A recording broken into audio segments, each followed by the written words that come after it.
Welcome to tonight's broadcast of Mingus Marauder Football. This year's Verde Valley team Marauder Football is brought to you by Jones Ford Verde Valley. On Highway 260, visit Jones Ford, Arizona's best. Bedrock Landscaping, Materials and Supplies. Have it delivered or stop by their yard on Highway 89A in Cottonwood. Larry Green Chevrolet in Cottonwood. Find them online at LarryGreenChevrolet.com and find out how easy it is to buy a new car at Larry Green Chevrolet, the people place. Mingus Marauder Football is brought to you in part by Gettles High Desert Mechanical. For all of your HVAC needs, don't settle, get Gettles. Salt River Materials Group, a premier employer and community supporter in the Verde Valley. Taylor Waste, clean, secure, and locally owned garbage and recycling services in the Verde Valley and in the Quad Cities. Mingus Marauder Football is brought to you by the Greater Verde Valley Chamber of Commerce, helping businesses grow today and create a stronger tomorrow. All Price Insurance, your local provider for personal and commercial insurance. Find them at 116 North Main Street in Cottonwood. Best by Far, heating and cooling. When you need the best, they're the best by far. Rock Zoo Screen Printing, business and sporting apparel and more. Visit them online at rockzoo.com. That's ROKZOO.com.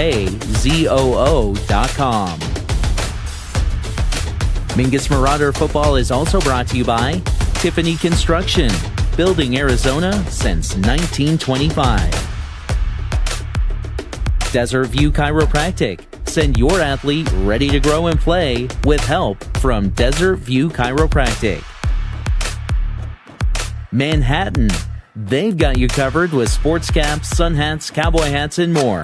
At Manhattan, they've got you covered. Mingus Marauder Football is also brought to you by D-Best Plumbing. Get it done right the first time. Call D-Best Plumbing. Yavapai College, supporting local athletes and scholars. Visit yc.edu and get started building your career today. Big Brand Tires on Highway 89A in Cottonwood and online at bigbrandtire.com. Now let's head to the field with your play-by-play announcer, Jackie Bessler.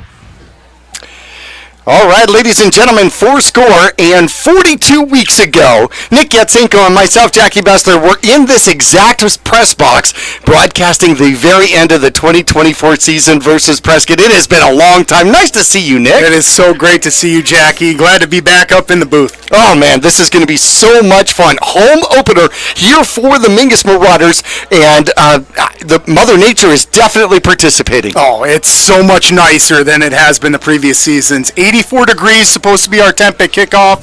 That's nothing compared to some of the triple digits we've seen in previous seasons. I know, it's a little bit muggy, a little bit humid, which is making everybody from Alabama and Atlanta just kind of giggle at us. Ooh, 30% humidity, huh? Really humid. We're just gas trying to get used to it again. It's a wet heat. Yeah, and this is going to be the first night that everyone's putting pads on. Right. Game of the season for the Marauders, so they're going to have to battle with a little bit of interior heat. Well, we had the red and gray game here, and then the Mingus Marauders were on the road to Desert Sunrise for their scrimmage game, which was certainly fun. And here tonight, the St. Mary's Knights come to town. First ever meeting between these two teams. It's awesome. So exciting. There's no stats. There's no tape. No. There's no tape to go back and look at. There's no previous matchups to analyze the statistics for. It's just a fresh plate for these guys. So this is going to be an exciting one. If these teams matched up, it was before VCRs and 9mm tape, I swear. All right, we're going to take a break here in pregame. When we come back, we're going to meet the 2025 Marauders, talk about our seniors and returners when we come back to the cave at Mingus Union High School after this.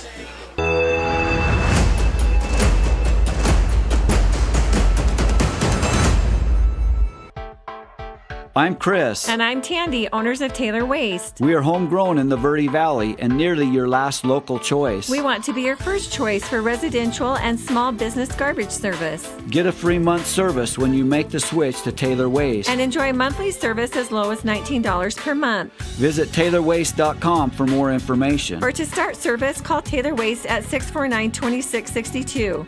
Taylor Waste, service tailored to your needs. Larry Green Chevrolet has been an important partner to this community for over 30 years. Whether it be offering outstanding service and deals to the Verde Valley or providing support to schools, charities, and community events, we have made it a part of our business. We love and support the growth and future of Cottonwood and our surrounding areas. That's why we refer to our dealership as the People Place. Larry Green Chevrolet is a proud sponsor of Yavapai County, and we are proud to support our Mingus High School football. Go Marauders! Since 1925, Tiffany Construction has worked with developers and local and federal government to build, expand, and improve infrastructure, roads, drainage systems, and subdivisions. From concept to completion, the Tiffany Construction team provides a full complement of construction services and state-of-the-art delivery methods customized to fit your needs and budget. They're Arizona's longest tenured family-owned and operated civil contractor and proudly serving the Verde Valley since 1991. Tiffany Construction, knowledge and experience to bring your project to reality. I'm here for service and ready for battle. No need. We're your neighborhood go-to for easy, fast, and friendly car care. Tires, brakes, oil, and free services like flat repair, alignment check, and brake inspection. So no upselling, overpricing, or fake repairs. Nope. And I get all that free stuff. Yep. So you don't really need all this. Big brand tire and service. Big on fast, big on friendly. All Price Insurance on Main Street in Cottonwood is your local insurance provider for personal and commercial insurance.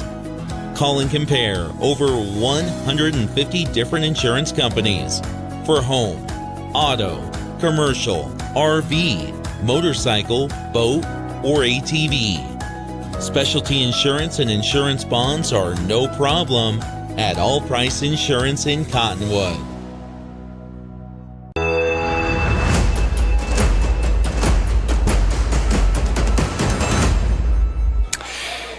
Well, the Mingus Marauders might be short in numbers here, but definitely strong in returners for the 2025 season. 25 players on the roster here for the Mingus Marauders. We've got some speed in Juju Gonzalez and Andre Joy. We're going to see them at receivers at tight end. Cameron Hasselman will be the tight end out here today. We're going to see Moreno on defense, as well as Ortiz and more.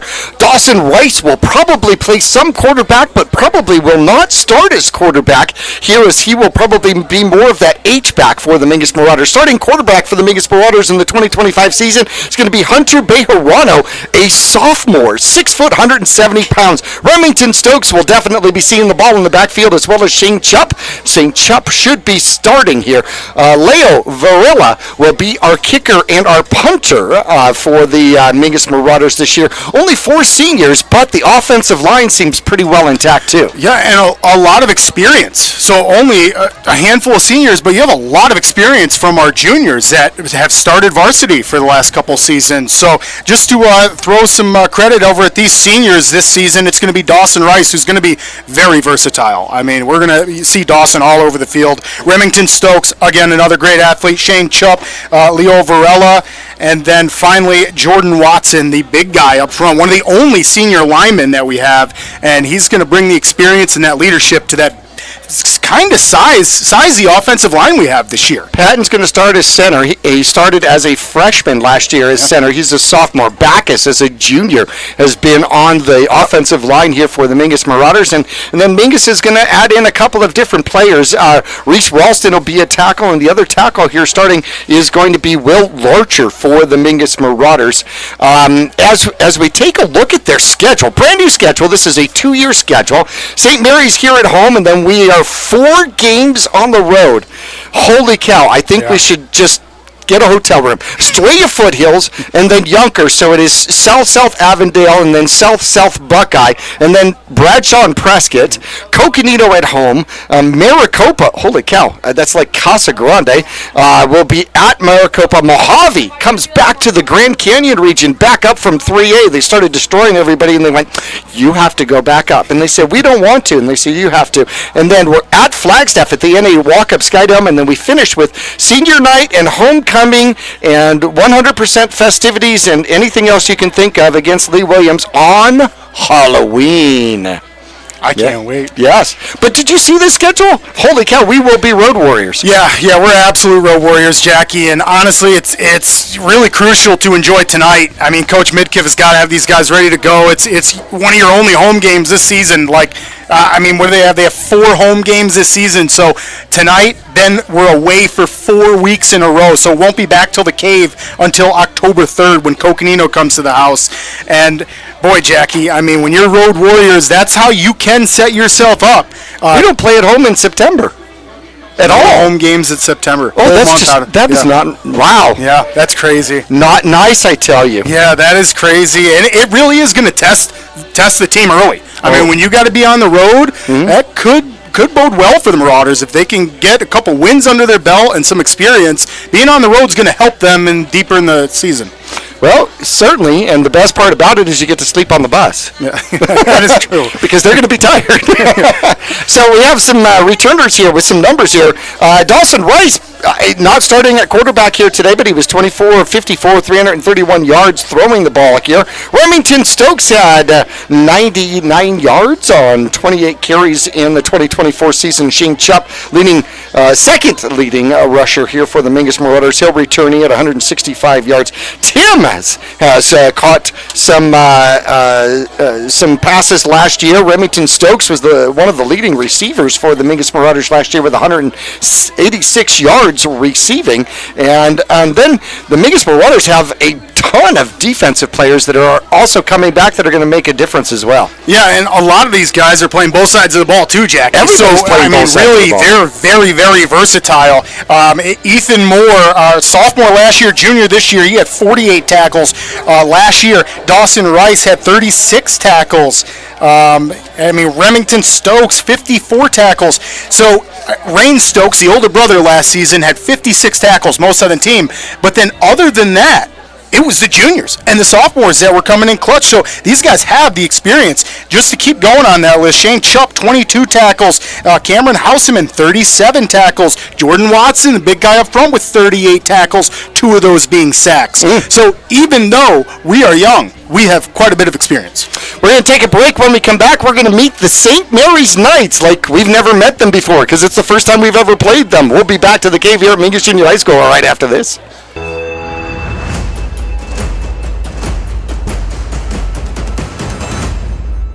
For 4 generations, the Gettles name has been synonymous with heating and cooling ingenuity. Since 1987, Gettles High Desert Mechanical has established itself as the premier HVAC company in northern and central Arizona, having not only survived recent economic setbacks, but thrived and grown during those times. From sheet metal fabrication to equipment installation, and now comprehensive plumbing and drain services. From clogs to comfort, Gettles has you covered. Don't settle, get Gettles, and go Marauders. For over 6 decades, Salt River Materials Group Phoenix Cement has proudly supported youth sports here in the Verde Valley. From baseball and softball to football and basketball, they empower young athletes to reach their full potential. Salt River Materials Group employees are actively involved, giving back to the community through coaching, mentoring, and volunteer efforts. With a strong commitment to environmental stewardship, they're helping to build a brighter Verde Valley. Visit srmaterials.com. Salt River Materials Group Phoenix Cement, building a stronger Verde Valley today and tomorrow.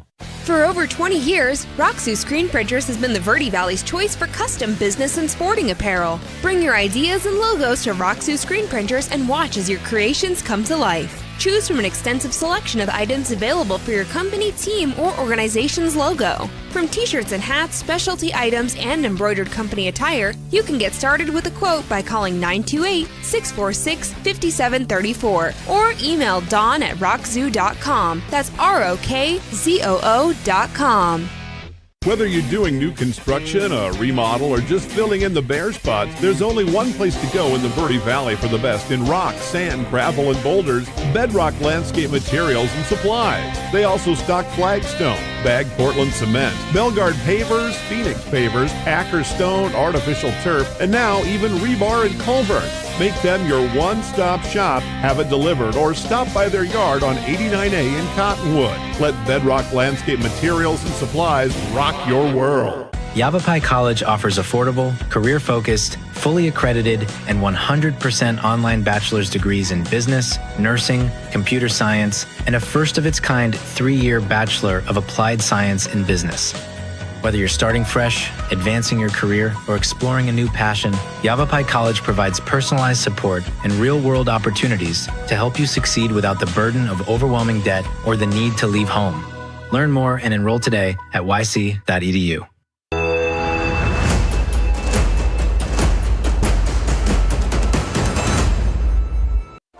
And back here at Mingus Union High School, let's meet the St. Mary's Knights. They come here today with 43 players here on their roster here, and a lot of them juniors and very heavy seniors throughout this particular squad. So the Knights were 5-5 last year, and the 5 teams that they lost to: Seton Catholic on the road, Bradshaw, Yuma Catholic, as well as Northwest Christian. You've seen a tendency here, and then at Thunderbird. All 5 of those teams actually went to the playoffs.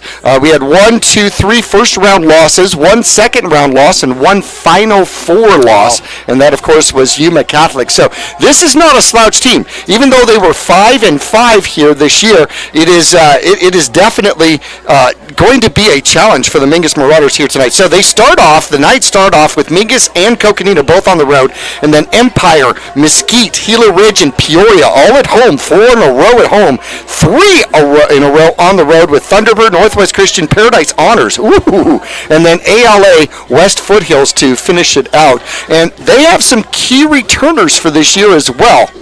Yeah, they do, Jackie. And just to touch up on that, I mean, they definitely play some key opponents. They really do, playing these playoff level opponents.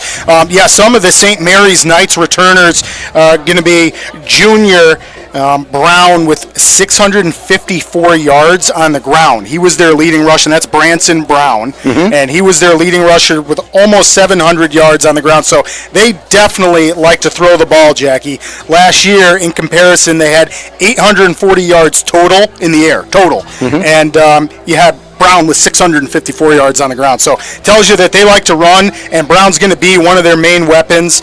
All-purpose yards.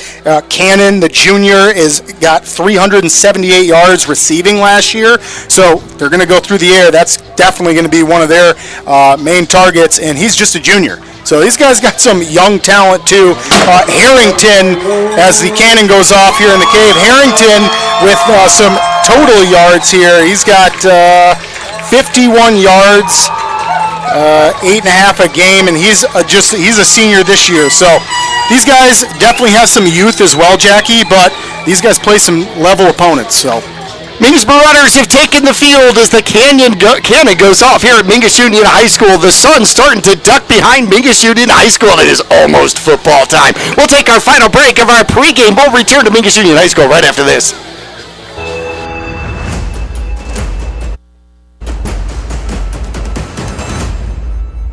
For over 25 years, Best by Far has been your trusted name in heating and cooling across the Verde Valley. Whether your heat pump's acting up or your mini split's making you miserable, we've got the fix. We service all makes and models, air conditioners, furnaces, heat pumps, and more. Need a replacement? We offer a variety of solutions, from efficient upgrades to simple fixes. Now offering plumbing services too.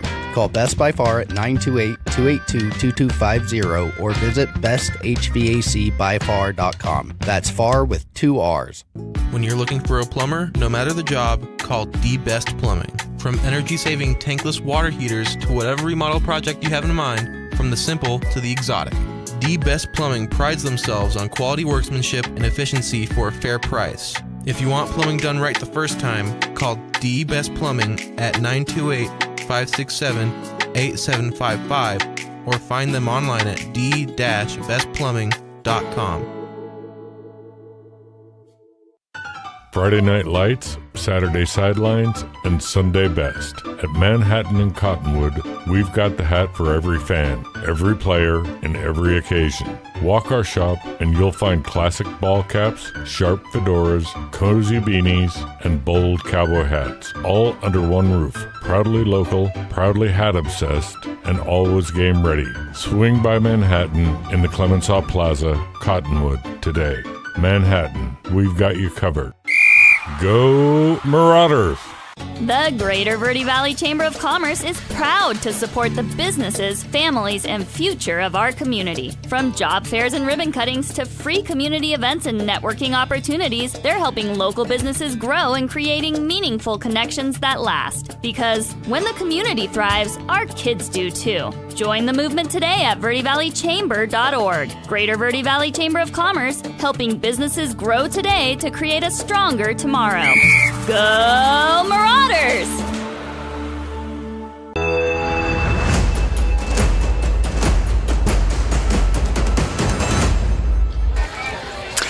Hey, I want to thank our 2025 sponsors out here for the Mingus Marauders: Jones Ford, as well as Sparklight Cable and Internet, Bedrock Landscaping, Larry Green Chevrolet, and Gettles.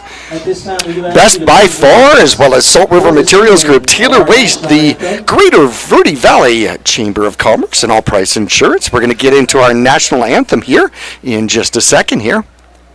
Ooh, they're raising the flag, and they have it on.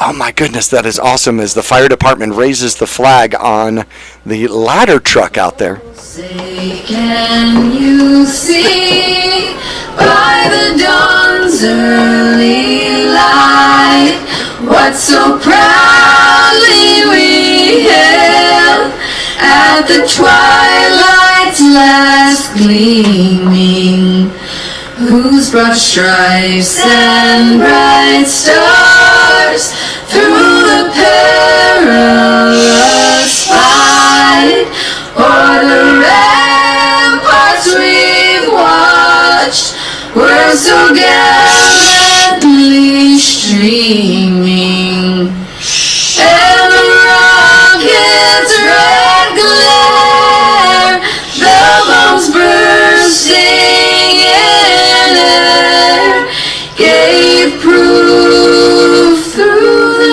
night that our flag was still there.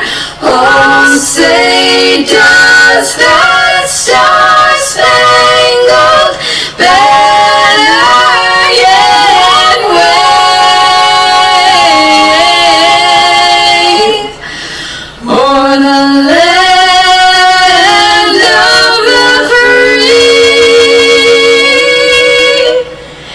and the home of the brave?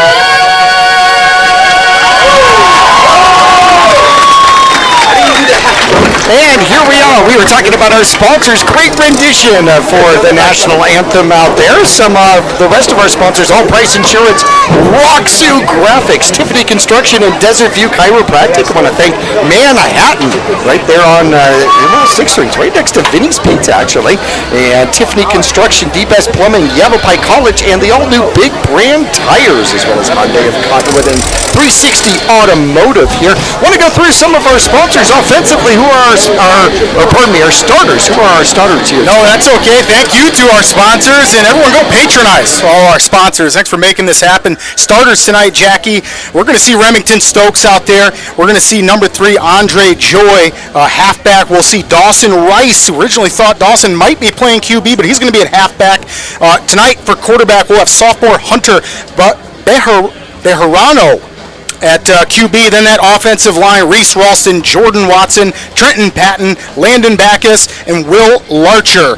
Tight end, we'll see Cameron Houseman, a little bit of Ethan Moore, and then over at the wide receiver, Julius Gonzalez Juju.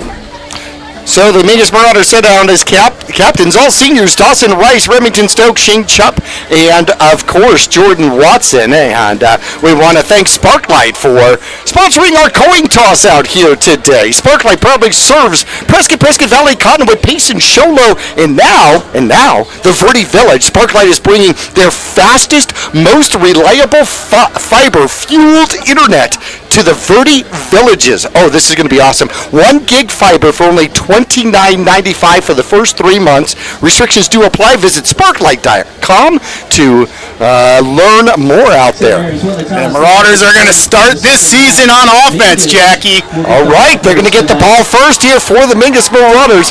Defensively out here today, the Mingus Marauders across the line. The defensive ends are going to be Patton and Backus. The nose guard expected starting out here today is going to be Watson. Cornerbacks will be Shane Chupp on one side, Juju Gonzalez on the other.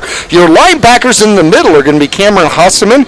Middle linebacker Dawson Rice. Ethan Moore will be the Wolf linebacker.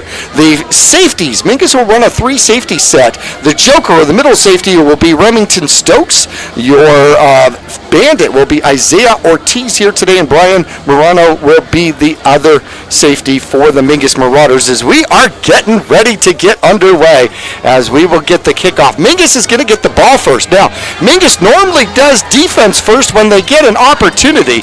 So what do you think about them getting the ball first this time? Yeah, it's nerve-wracking, right? And I mean, you're the offense. You're going to go out there. Remember, just keep mistakes to a minimum. I mean, it's the first game. You're going to have people jumping the snap count. You're going to have some holding going on. First game, you got to get your footing. So really, for offense, Coach Midkiff's just got to have them calm down there. And you guys have executed all week long. Just go out, execute the way you've been practicing, and it'll come together on the field. But yeah, I mean, the offense has got to have some jitters, Jackie. I know those guys, at least when I went out for my first series of the season, that was always super nerve-wracking. So these guys are about to get it under their belts. Billy Lewis, the free safety, 6'1", 170 pounds, appears to be doing kicking duties out here today. What an interesting lineup here. They got 2 on the line and everybody else off the line. And it is kicked up. It will come down to the Mingus Marauders. It's going to be Stokes. Takes it at about the 3-yard line. Follows his blocks. Goes up to the right-hand side and finds a hole. 1 arm. Holy cow, man. There was nobody left after that. Stokes with a good return out to about the 28 or 29. Yeah, nice job by the return team, making a little bit of a lane for Remington. Like you said, Jackie, he was close. There was really nobody if he could have gotten through that final push, but St. Mary's does a good job of bottling them up. It looked like 1 arm was the difference between that and a touchdown. Here come the Mingus Marauders back in the backfield.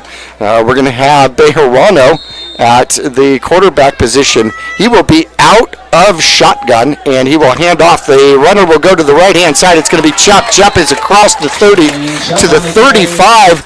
Good run for 6 yards to start off. Yeah, I mean, gotta love it. That's the Marauders' bread and butter right there. I mean, Chupp up the middle for 6. That'll get the job done. That'll give your offensive line some confidence. It'll be a fun season if we can do that a lot. 2nd and 4 from the 36-yard line, 35-yard line. There's a snap. It's going to be Chupp again. Tries the right-hand side. That'll be a first down. Gets across the 39, across the 40, out to the 43. Yeah, and that's great execution. I mean, the offense is getting off the ball fast, Jackie. These guys are ready for it. Now they're slowing up a little bit to get the play in from the sidelines, but that was great execution those first couple plays. 1st and 10 for the Mingus Marauders. Their own 43-yard line just underway in the 2025 season. Mingus pulls one back to the left-hand side, comes out, blocks. Ooh, this one not quite as successful. Chupp leans forward, picks up maybe 2. Yeah, a couple of the St. Mary's Knights were like, you know what, we're not going to let you do that 3 times in a row, and jammed up the middle there. Still got some positive out of that, though. That was almost like a run blitz. Yeah. 2 receivers to the far side out there for the Mingus Marauders. Bejarano actually has a 4-receiver set, and 1 back in the backfield. Mingus spreads it out a little bit, gets a sign from the sideline, turns, snaps his hands, and now he's going to throw. Comes out to the near side. It's going to be Rice. Rice has a man to beat on the outside, unable to do so. Good open field tackle, pretty much right at the line of scrimmage, and they may even mark him back as a loss of a yard. Yeah, that's Chris Hill for the Knights, and You're right, Jackie. One-on-one with a receiver out in the flat. That's a great job of making sure Dawson can't get upfield. Forces a 3rd and long. So it goes as a completion, but -1 yard. Actually, they do -2 yards on it, so 3rd and 10 from the 43-yard line now for the Mingus Marauders. Chupp sweeping to the right, trying to get to the sideline, and is able to break through one tackle, but not both. He is close to the 50-yard line at about the 48. So midfield here and a 4th down situation here for Mingus. Yeah, and if you're Coach Midkiff, you're going back to that last play saying, dang it, if we didn't get that -2, we're looking at a potential go-for-it scenario, but now looking at 4th and 5. So Mingus is going to spread it out. And we got some line switches. Got Watson coming out, Welcher coming out. Mingus is Larcher. Changing all sorts of people out there. Yep.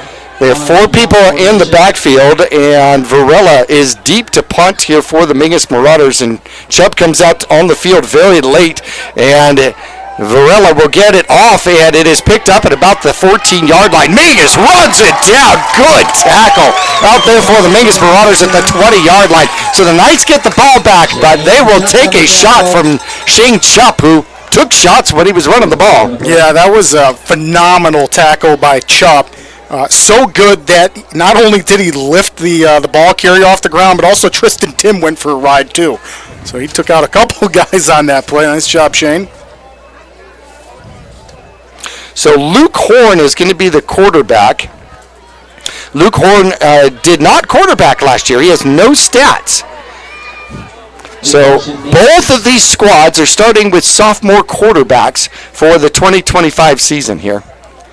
And we have an illegal shift against the Mingus Marauders. And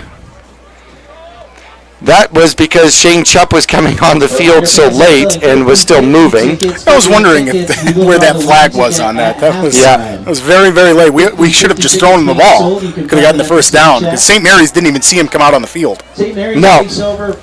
But it was a penalty, so that's why that wouldn't work. It is going to be a 5-yard penalty, and they will start at their own 26-yard line. And here come the Knights. St. Mary's first snap on Mingus's field out here. 4 receivers set, 1 back in the backfield, and they too are going to run. They try up the middle. Mingus does squish it down. A short gain out there as Brown will pick up a little. Really like that defensive stunt that we just saw out there. Right before the snap, all 3 of those down linemen we have out there did a Trenton Patton, Watson, did some kind of a shift, and I like that. That really threw St. Mary's offensive line off. So Branson Brown picks up 2 to start this one. 4 receivers set, 3 receivers to the top side. Mingus shifts, and they are going to throw. They're going to throw it to the outside. The ball is dropped. It is on the field. It is picked up by Mingus. And they're going to call it incomplete. What a play defensively. Shane Chubb brought the hammer, baby. He got there as soon as the ball got there, and Brown had no chance to hang on to that. My goodness, defensive coordinator J.R. Rout was telling me before the game, Jackie, that they were waiting for that bubble throw out there, and looks like Shane Chubb and that defense was up to the job. That was great. So 3rd and 8 from the 29-yard line, 28-yard line, 29-yard line out there. Please, no air horns in the crowd. Thank you. So Horn out of shotgun here for St. Mary, sends 3 receivers to the top side, 1 to the bottom. He's got Brown in the backfield with him. Brown is going to move out of the backfield. Horn steps back, looks to run. He's in trouble, and he is sacked. That is Ethan Moore making the sack for the Mingus Marauders, and that will be a big sack, taking the ball all the way back to the 18-yard line, a 10-yard sack. It's just outstanding focus by Ethan Moore. Great job on the defensive line. Couple of those linemen just with great swim moves getting pressure on Horn, and then Ethan Moore wasn't going to let him spin out of that. first sack of the game, and that brings up a 4th down. Mingus, a stout defense, picked up a couple of first downs and then had to kick the ball. St. Mary's bringing players on the field late, too. It is game 1 of the 2025 season. Yeah, you can see that offensive line giving some credit to the defensive line out there, Jackie. A little pre-snap sportsmanship. Remington Stokes out here looking to take the punt. St. Mary's is back. Decent snap, and it is up. It is high. It is available. Stokes is going to let it go, and it will drop. It'll take a St. Mary's bounce and roll inside the 30 down to about the 27-yard line. That works out to be a pretty decent punt for St. Mary's. Yeah, and I think that's a smart thing to do for Remington is get away from that one. That one was hanging in the air really long, so a couple of those Knights were coming down looking like they were going to hit him pretty hard if he caught that. So good read on the ball from Remington, and Marauders get it right back on offense.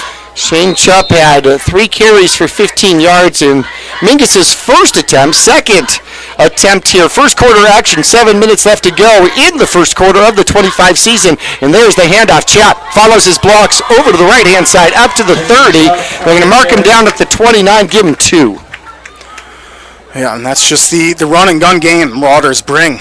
And that's just wearing the defense down. I mean, you're putting all the pressure on your offensive line to move a few inches, move a few feet up, and they're doing it.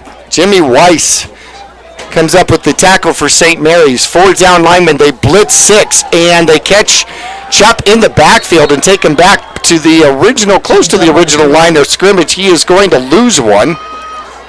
Loss of 1 on the play. Yeah, that time the blitz worked out for St. Mary's. That would have been a great time to throw the ball, huh? Yeah, well, woulda, shoulda, coulda. Woulda, shoulda, coulda. 3rd and 9. Mingus with the ball on their own 33-yard line. Bejarano takes the snap and fakes the handoff, throws the ball up, has it near side, and it is almost intercepted and then caught. Out there, Juju Gonzalez had a shot at the deflection. It was underthrown, and getting a hand on it was E.J. Hooks. Had a better shot to catch that, but didn't come down with it. Yeah, and good focus by Juju as that ball gets deflected, and then he still almost comes up with it. And nonetheless, Marauders will go 3 and out and definitely look like they're going to punt it here. So we need a decent punt and a roll here to flip the field out here. Here's another late Marauder on for a punt. Gunner on the far side comes on late. Varela takes the snap. Long snap is from back. That's going to be a penalty. There was some movement out there. That might be against Mingus. Yeah, yes, we had some movement. And this is kind of what we were talking about in pregame, Jackie, is first games you're going to see a lot of these flags thrown. You're going to see offsides. You're going to see illegal motions, and it's just you got to work the kinks out. So the Marauders are feeling it on both their punts so far. They've gotten penalties. So that makes the new line of scrimmage the 23-yard line. Varela, good snap, gets it up, and gets it off. That was a good rush out there by St. Mary's. It is picked up. Mingus trying to get to him, and they will. They'll throw him back down at the 36-yard line. Good tackle out there as, let's see, who was that? Was that Moreno? I think it might have been Moreno, number 5 with the tackle. Just incredible job by the coverage team. That's a great punt. Great job by the Marauders to get downfield and not let St. Mary's make anything of that. So far, it's been a defensive battle. If this was baseball, you'd be saying a pitcher's duel. St. Mary's, their second possession. They'll start at their own 36-yard line. They did get a little bit of real estate here on the exchanged punts. 4 receivers set once again. Brown in the backfield. They sent a man into motion. Quarterback Horn sets back, looks to throw. Throws, puts it up, and overthrows this receiver. Intended for number 13 out there, Ezekiel Chavez. And he had a little bit of, got behind the defense just a little bit, but still overthrown by about 4 or 5 yards. Yeah, and that'll kind of wake Shane Chupp up there, wake him up in the backfield a little bit. You're right, Jack. You're right at the end of that play. He got beat by just a few yards, but again, Marauders safe with the overthrow. A 5-receiver set. Empty backfield here for Horn. Let's see if Horn will actually run the ball too. He steps back, throws the ball real quick, and throws it down on the ground. Incomplete. Intended for the big tight end out there, number 88. And that's going to be John Harrington. And I just love the stunts that the defensive line has got right now. Right now, Reese Ralston, Trenton Patton, and Jordan Watson, right before the snap, Jackie, seconds before the snap, they're all shifting to the right or they're shifting to the left. So they're throwing off that offensive line and wreaking some havoc in there. That's the new dance. Shift to the left. Shift. Okay, 3 receivers set, top of the screen out there. 1 receiver to the bottom. There's the snap.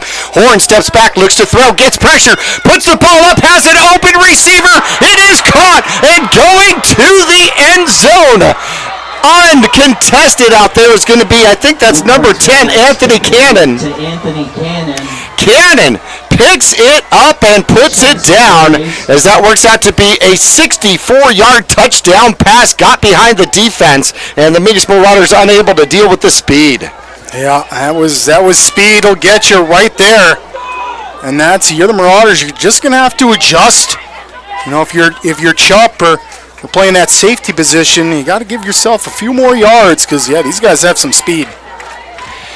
5:22 left to go in the first quarter, and that is the first score of the 2025 season. There's the snap. Hold is down, and the kick is up. Looks good. It is good. 7-0. Our score. St. Mary's takes the early lead against the Mingus Marauders. Mingus will get the kickoff when we return after this. Larry Green Chevrolet has been an important partner to this community for over 30 years. Whether it be offering outstanding service and deals to the Verde Valley or providing support to schools, charities, and community events, we have made it a part of our business. We love and support the growth and future of Cottonwood and our surrounding areas. That's why we refer to our dealership as the People Place. Larry Green Chevrolet is a proud sponsor of Yavapai County, and we are proud to support our Mingus High School football. Go Marauders! Back here at Mingus Union High School, St. Mary's will be kicking off to the Mingus Marauders after a 64-yard strike as it goes Horn to Cannon over the defense here for the Mingus Marauders, and the touchdown, the first score of the season out here for St. Mary's. It was just a great ball and good route. Tough to beat a well-executed play, and that's what that was. Mingus still getting players on here for the special teams. 6 in the first line, 3 in the second, 2 in the back, and it will be kicked to Remington Stokes, and he's going to pick it up on a bounce, and he does. Oh, and he steps out right at the 1-yard line. Holy cow. Man, if that would have just rolled out, the Mingus Marauders would have had that at the 35-yard line. Instead, Mingus will be dangerously close to their own end zone out there. Yeah, and you can see Remington wants that one back, and that's okay, young man. You just got to make sure you don't let these guys have an easy tackler. You got to get off that goal line if you're that offensive line. Well, we'll see here if St. Mary's is going to stack that line. Yeah. If they're going to try to go for the safety here. Wouldn't be surprised. 22 players listed over 6 foot on the St. Mary's roster. Mingus has 25 players on their roster. They've got 4 at the line. They're showing blitz. There's the step back, and Mingus will throw out of it. They do, and they will throw to the far side out there, and Houseman with the catch. And number 4 will pick up just a couple of yards, but it gets us, well, not quite out of the shadow of the end zone out there. That's what I call getting a little breathing room. 2 yards. A little bit. 2 yards. 2nd and 8 from the 3rd. And that's going to be a jump. Jordan Watson wants that back. Whoops. Big number 73 for the Marauders, the senior out there. That'll be half the distance. Too eager to get off that ball, and yes, that is going to move the Marauders back. 20 yardage back, Mingus up to their 1-yard line, 2nd down. Okay, so there goes the breathing room. Yes. As the air gets sucked out of the breath. Here we go. And quarterback will hand it off. Ooh, Chup does get out of the end zone and gets out to about the 4-yard line. Ooh, had one of the St. Mary's Knights had him in the end zone momentarily. And it will now be 3rd and 7 from the 4. Yeah, that was Omar Rivera. Thankfully, Omar couldn't quite wrap him up because you're right, Jackie. He was safety area there. There's the snap. And the quarterback's back. He is in trouble. Gets away. And there is a flag in the end zone as Bejarano will keep his feet and get out across the 5 down to the 6. However, if the flag in the end zone is holding, that is going to be a bad one against Mingus, and that would be a safety for holding in the end zone. I have not seen the safety sign yet, though. This is going to be a very important call here. The ball currently sits at the Mingus Marauder 7-yard line. So Bejarano picked up 3 on the run. We have holding against the Mingus Marauders. Mingus. And it is a safety. In the end zone results in a safety. Well, it was in the end zone, Jackie. I mean, granted it was close, but man, St. Mary's is going to get an easy 2 points there. It's an easy 2 points, and honestly, it's a really hard lesson learned for Remington on these kickoff returns. Got to be so careful. Get the ball like that down at the 2, and all of a sudden, St. Mary's jumps on it. 3:59 left to go. 2 more go on the board. It's 9-0. We'll be back right after this. For 4 generations, the Gettles name has been synonymous with heating and cooling ingenuity. Since 1987, Gettles High Desert Mechanical has established itself as the premier HVAC company in northern and central Arizona, having not only survived recent economic setbacks, but thrived and grown during those times. From sheet metal fabrication to equipment installation, and now comprehensive plumbing and drain services. From clogs to comfort, Gettles has you covered. Don't settle, get Gettles, and go Marauders. So after the safety, the Mingus Marauders will be kicking off. Varela will kick off from the 20-yard line, which should give St. Mary's some excellent field position here. This is the first kickoff we will see from Varela here during the season. 3:59 left to go in quarter number 1. The Mingus Marauders trailing 9-0 here. Mingus 1 foot on the 15-yard line. Varela looks left, looks right, approaches the ball, and he'll put it up. Line drive, and he'll bounce it, and it'll be contained at about the 33-yard line, trying to come to the near side. Gets past the first wave of Mingus Marauders, and off to the races he goes. And there is a flag which is going to prevent the touchdown. Running the ball back is going to be Branson Brown, but there is litter on the field at the 38-yard line, and one would start to think this one could be coming back. Yeah, that's what I'm thinking too, Jackie. That's got to be a hold, and that's got to be why it was so wide open for Branson to run that in.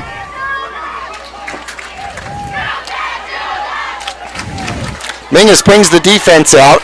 Still going to be excellent field position here for St. Mary's. We do have a hold against St. Mary's.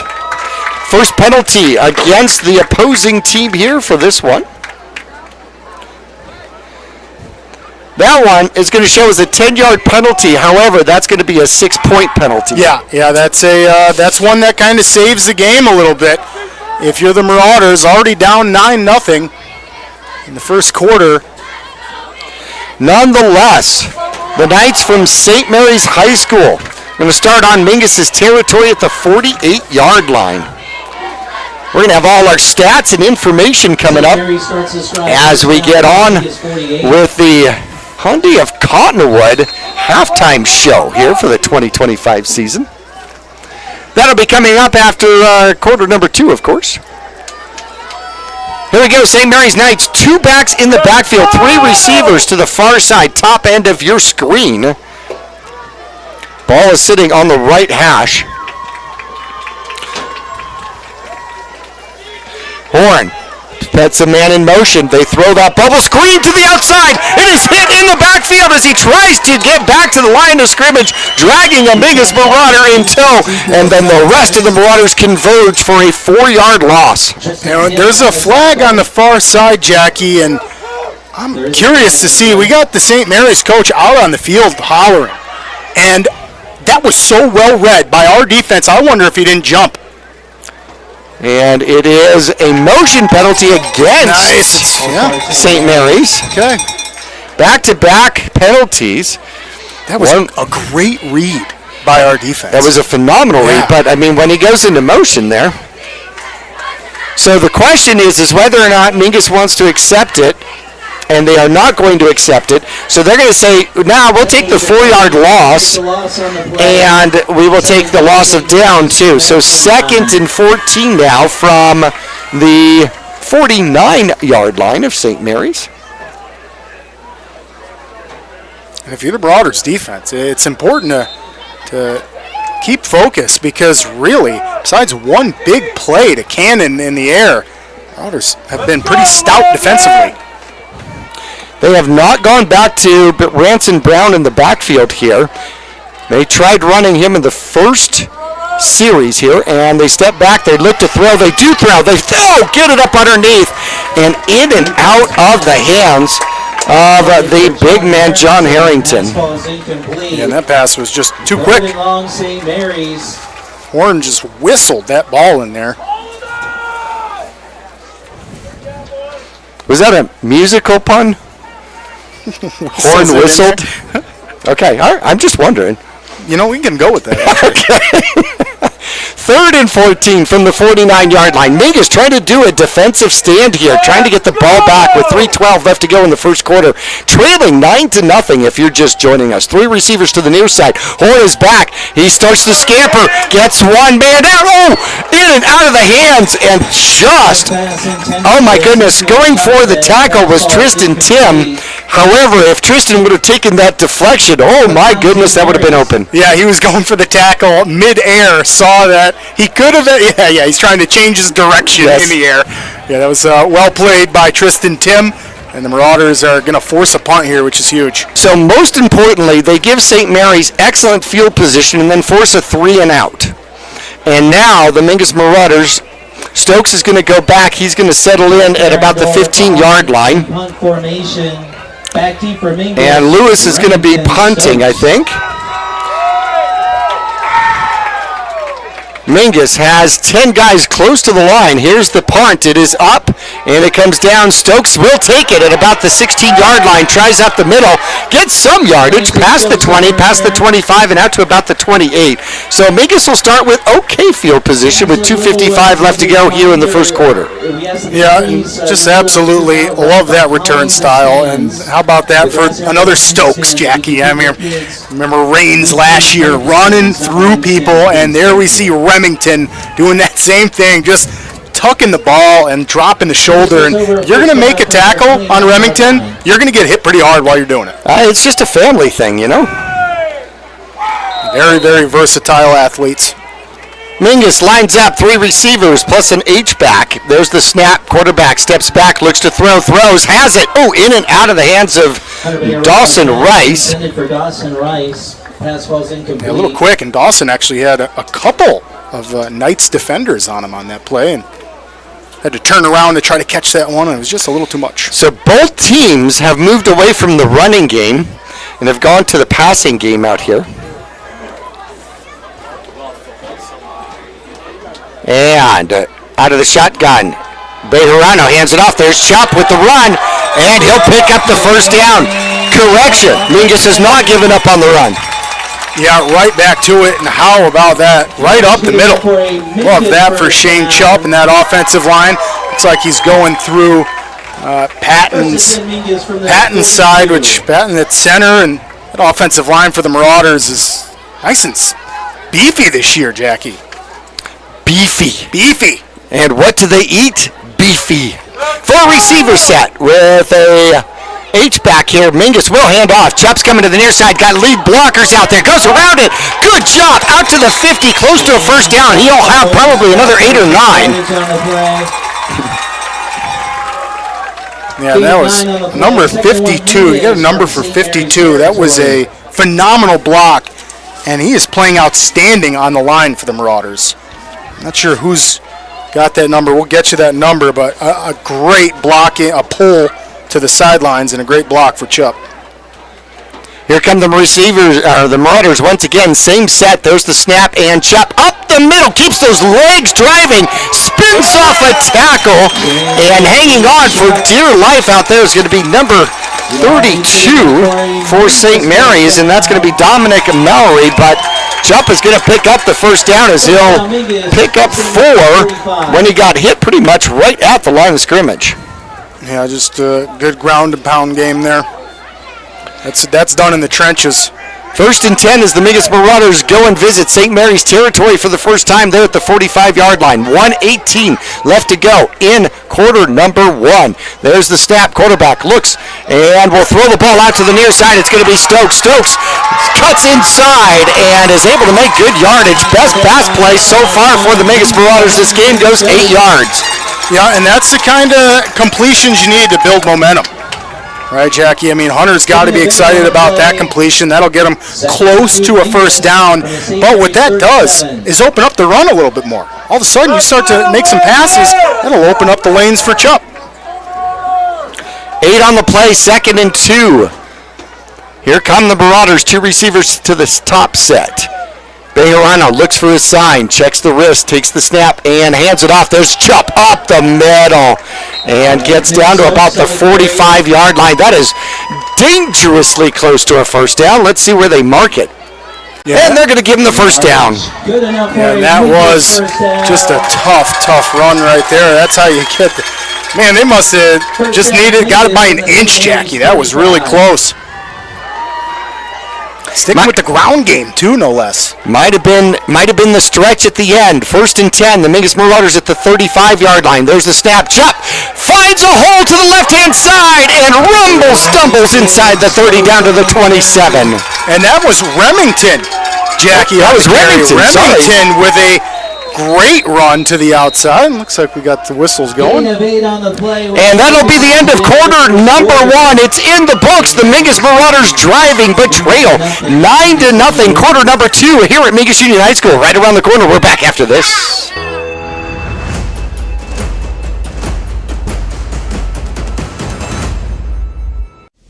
Is your young athlete pushing their limits, jumping higher, running faster? At Desert View Chiropractic, we know the demands on growing bodies. That's why we specialize in helping youth athletes reach their full potential. Regular chiropractic care can help prevent injuries, improve flexibility, and even boost performance. From better balance on the field to quicker recovery after intense training. We help your athletes stay in the game they love, stronger and healthier. Don't let aches and pains sideline your child. Invest in their future, on and off the field. Visit Desert View Chiropractic today because every young athlete deserves to play at their best. Call us at 928-300-1553. That's 928-300-1553. For over 60 years, the Glenn Jones name has been recognized for integrity and honesty. And the Jones Auto Center's in Wickenburg. Jones Ford Verde Valley. Take a nice country drive out to Buckeye. When you're talking about Arizona's best, you're talking about the Jones Auto Group. It's quick, fast, strong. I want to invite you to visit our new facility in Casa Grande and enjoy our country-style way of doing business. We're the Joneses.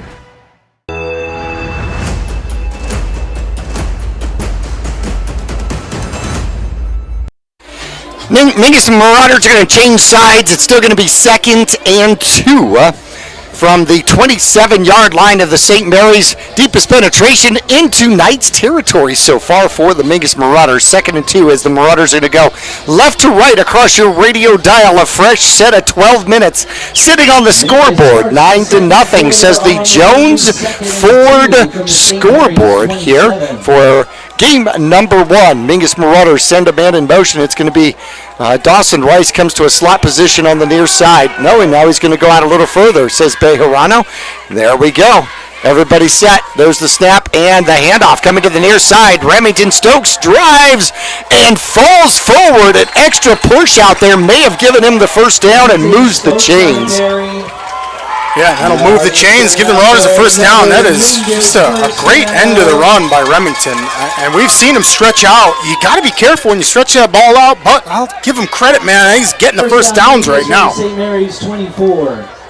Bejarano and Stokes will be in the backfield. Now he's going to go and leave the backfield. Rice is going to come to the near side. Now an empty set, 5-receiver set here for the Mingus Marauders. 1st and 10 at the 19-yard line. Quick pass, and it is called out there by Rice. Rice down to the 10, sidesteps somebody and into the end zone. 24-yard pass pass works out to be the first score for the Mingus Marauders in the 2025 season. Chest bump city down on the sidelines, Jackie. Excited I got to call that this early in the season. What a play. Hunter over to Dawson Rice for the touchdown. These guys look sharp. Dawson with a couple of moves after the catch to get in the end zone. Definitely took another Marauder to help block that last DB that was out there. So that was a nice group effort. Good play. And the Marauders make a drive of it, Jackie. That is so crucial for an offense to wear down the defense, to take 3 plays at a time and move the ball downfield, and that's what the Marauders just did. Now we're going to see if the Mingus Marauders are going to go for 2 out here, trailing 9-6. And the Mingus Marauders do hand it off right at the end zone, and it's in! Well, he definitely signaled in over there.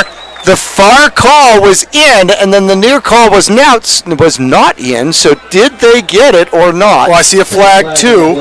Oh, it's going to be a motion penalty against the Mingus Marauders, and so it will go for naught. I wonder if this changes up Coach Midkiff's decision here. Well, what it does do is it gives you another shot at it. It does. Yeah, it gives you another shot, and like you called it, that far ref was running in, signaling it was good. I know. So I got all excited. Marauders are going to get another chance. It's going to be a little bit further back this time. So Mingus sends their kicker in. Varela comes in. So it looks like they're going to go for the traditional one now. Holder is going to be Bejarano. Long snapper is Backus out there for the Mingus Marauders. Leo lines up, says, that's right, I got to kick it over the bar in this game. There's the snap, low snap, good hold. Kick is up, and kick is good. Mingus Marauders make it 9-7 here with 11:15 left to go in quarter number 2. We'll be right back to Mingus Union High School after this. Mary's 9, Mingus 7. Greater Verde Valley Chamber of Commerce is proud to support the businesses, families, and future of our community. From job fairs and ribbon cuttings to free community events and networking opportunities, they're helping local businesses grow and creating meaningful connections that last. Because when the community thrives, our kids do too. Join the movement today at verdevalleychamber.org. Greater Verde Valley Chamber of Commerce, helping businesses grow today to create a stronger tomorrow. Go Marauders!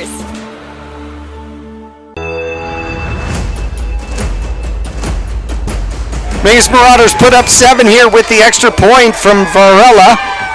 And the Mingus Marauders will be kicking back to the Knights 9-7. Good baseball score for the 7th inning. Don't you think? We're ready. Let's go. This is a good one.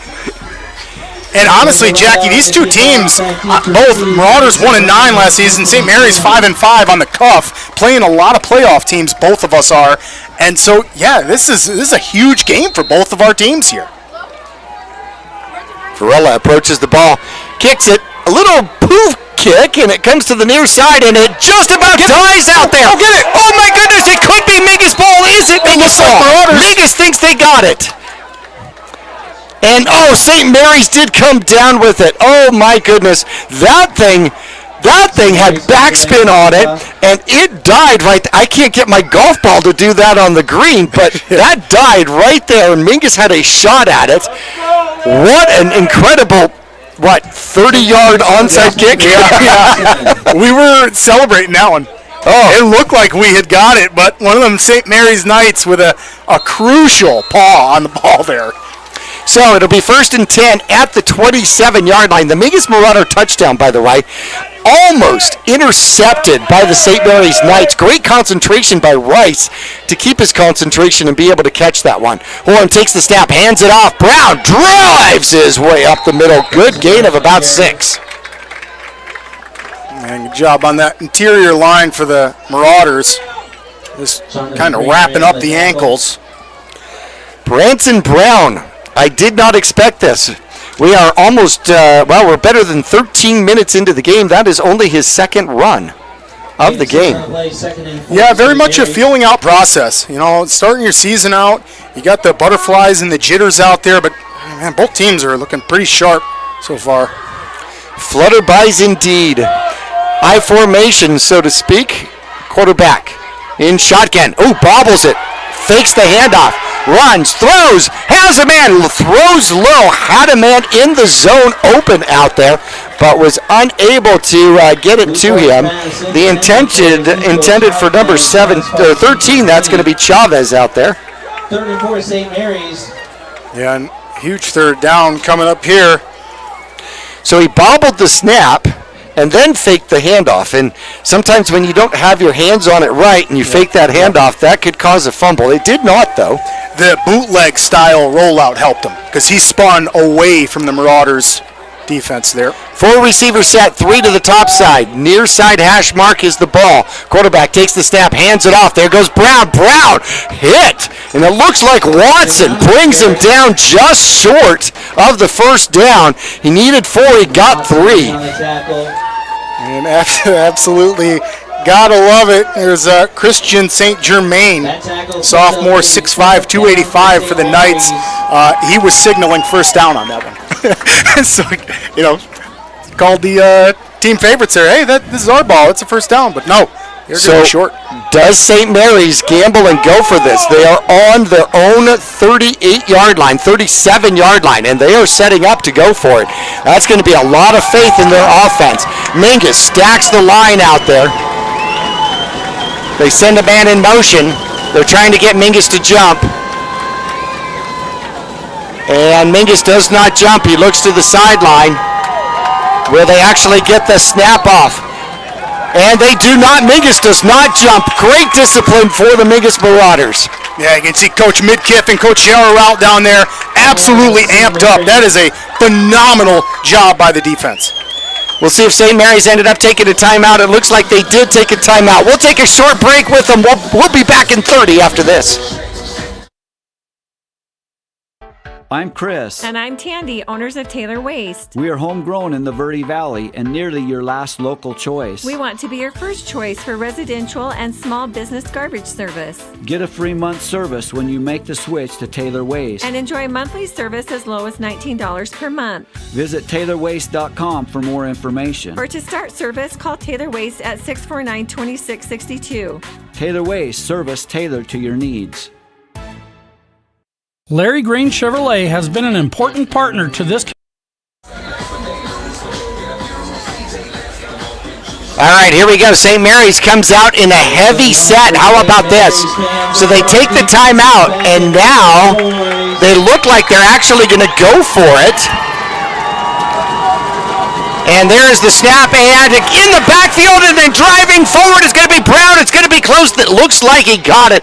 What a risky play out there by St. Mary's, and they do get to move the chain. They pick up a direct snap to Brown, and Brown with a heavy lineup out there. Double, triple tight end gets 2 for the first down. Yeah, Jackie. David Sanders, number 51, defensive end and tackle, was in the backfield lining up to block on that play. So, honestly, I saw Watson break through that line of scrimmage. And so if they would have went the near side towards us, we might have stopped that. But no, St. Mary's just squeaks it by. I'd run away from Watson, too. Yeah, me too. 8:50 left to go here in half number 1. 4 receivers sent. St. Mary's a new set of downs. Oh, and they are in trouble. He does get it off. A great run out there, and then breaking through the Mingus Marauder defense all the way to the end zone. What incredible speed once again out there by number 10, Anthony Cannon. And that is going to be another long touchdown on what started out to be almost a sack in the backfield. And that will go as 61 yards.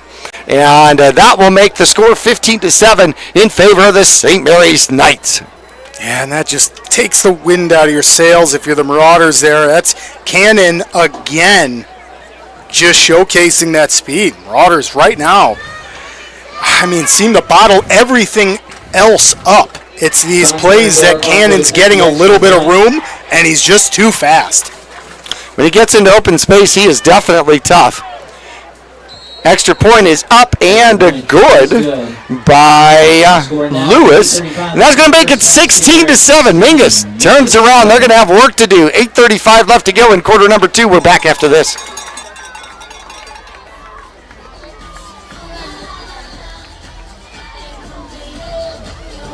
Larry Green Chevrolet has been an important partner to this community for over 30 years. Whether it be offering outstanding service and deals to the Verde Valley or providing support to schools, charities, and community events, we have made it a part of our business. We love and support the growth and future of Cottonwood and our surrounding areas. That's why we refer to our dealership as the People Place. Larry Green Chevrolet is a proud sponsor of Yavapai County, and we are proud to support our Mingus High School football. Go Marauders!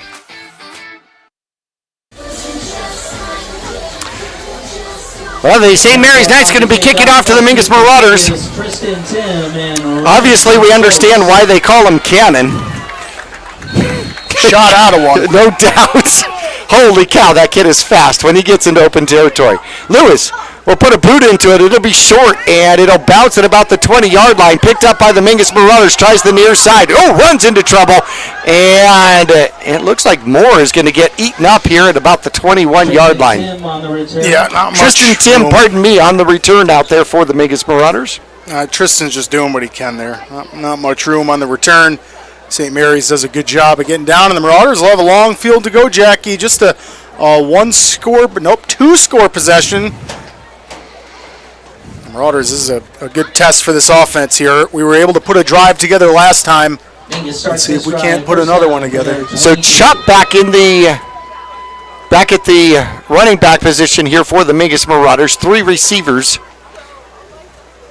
Bejarano in shotgun, takes the snap, looks to throw, throws out to the near side. It's going to be Chup. Chup has some running room, trying to get to the outside. He does, past the 30, 35, and then out of bounds here at about the 38-yard line. A tackle-breaking machine out here, Shane Chup. Yeah, just great execution by the Marauders. That offensive line calling out their blocks before the play is just absolutely impressive, Jackie. You don't see that often at the high school level. And that time, the Marauders, Jordan Watson, senior down there for the Marauders, got that young, beefy offensive line making the right decisions. I mean, you can see them before the play, tapping their helmets, making the play call, making the adjustments, pointing to their blocks. So they're doing a great job right now. 2 backs in the backfield as Mingus is going to get a sideline warning.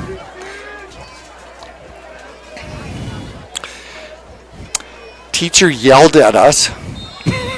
yeah, we didn't really see much action going on the sideline. So No. 2 receivers near side, 1 to the top, 2 backs in the backfield, though. There's the snap and the handoff. Goes to Chup. Chup finds a lane and gets across the 40 to the 41 out there. A gain of 4. That's decent, yes? Yeah, that's going to work. That's Marauders' bread and butter right there. Just going to go behind Patton and Watson over there. Chup has been a workhorse. 11 carries here in the first half so far.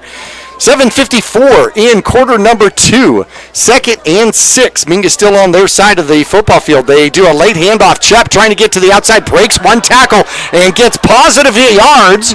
And will get up to about the 44-yard line. Gain of 3. John Berendorf on the tackle. You get a little bit of extracurricular there. Nolan Brown, the senior for St. Mary's, giving Welcher a little shove after the play. That must have been some top-notch blocking. I tell you, as an offensive lineman, when you do a good job blocking, the defense does not like that. 1 back in the backfield, same setup out there for the Mingus Marauders. Bejarano is back. He puts the ball up, puts it out there, and it is intercepted off of the tip. And going down with the ball are the St. Mary Knights. Intercepted by E.J. Hooks. E.J. Hooks with the interception out there, number 6 for St. Mary's. Mingus had Houseman out there, the only receiver in the area. It got tipped away, and Brooks gets the deflection for the interception. Yeah, and that's just an unfortunate deflection there for the Marauders. And defensively, time to get the ball back. Can't let St. Mary's go down and score anymore. You're already down by 2 scores, so you've got to come up with a big stop here.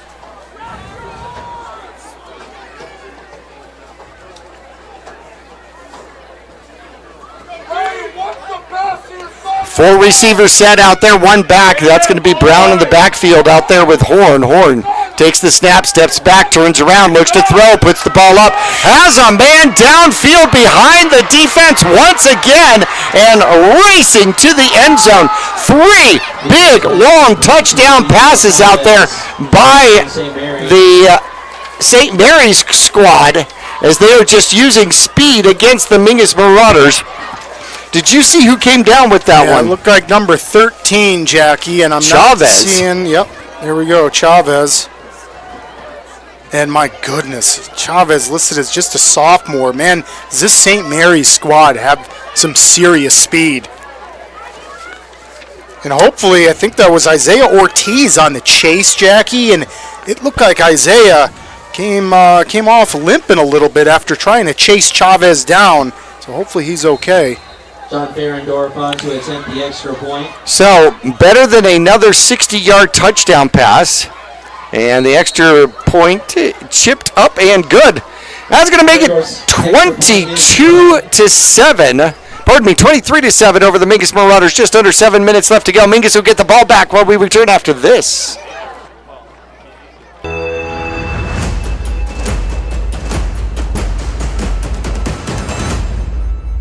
For over 25 years, Best by Far has been your trusted name in heating and cooling across the Verde Valley. Whether your heat pump's acting up or your mini splits making you miserable, we've got the fix. We service all makes and models, air conditioners, furnaces, heat pumps, and more. Need a replacement? We offer a variety of solutions from efficient upgrades to simple fixes. Now offering plumbing services too. Call Best by Far at 928-282-2250 or visit besthvacbyfar.com. That's far with 2 R's. When you're looking for down passes, the gigantic difference in this one as Lewis is going to kick off again for St. Mary's. He'll kick this one long, and that one will be taken right at the 2-yard line. And here comes Stokes trying the right-hand side, cuts back up and in, and gets past the 20, maybe out to about the 22-yard line. About a 20-yard return here for the Mingus Marauders senior. Yeah, and offensively, Jackie, it's gut check time. I mean, I know it's early in the game, down 23-7. This is a St. Mary's team that has a lot of speed. They went 5-5 against a lot of playoff teams last season, so they are definitely trying to make a playoff run. So, of course, you're going to see some serious speed and execution on the other side. Jason Espinoza wearing number 16 down on the field out here for St. Mary's. Outside the far hash mark out there is there. Putting some attention to him. Mingus will have 1st and 10 from the 22-yard line. Interesting concept. 3 long touchdown passes here from the Knights. 1 for 61, 1 for 62, and 1 for 64. So, those are killer. We just have to let them get inside the 40-yard line. That might be it. That might be it.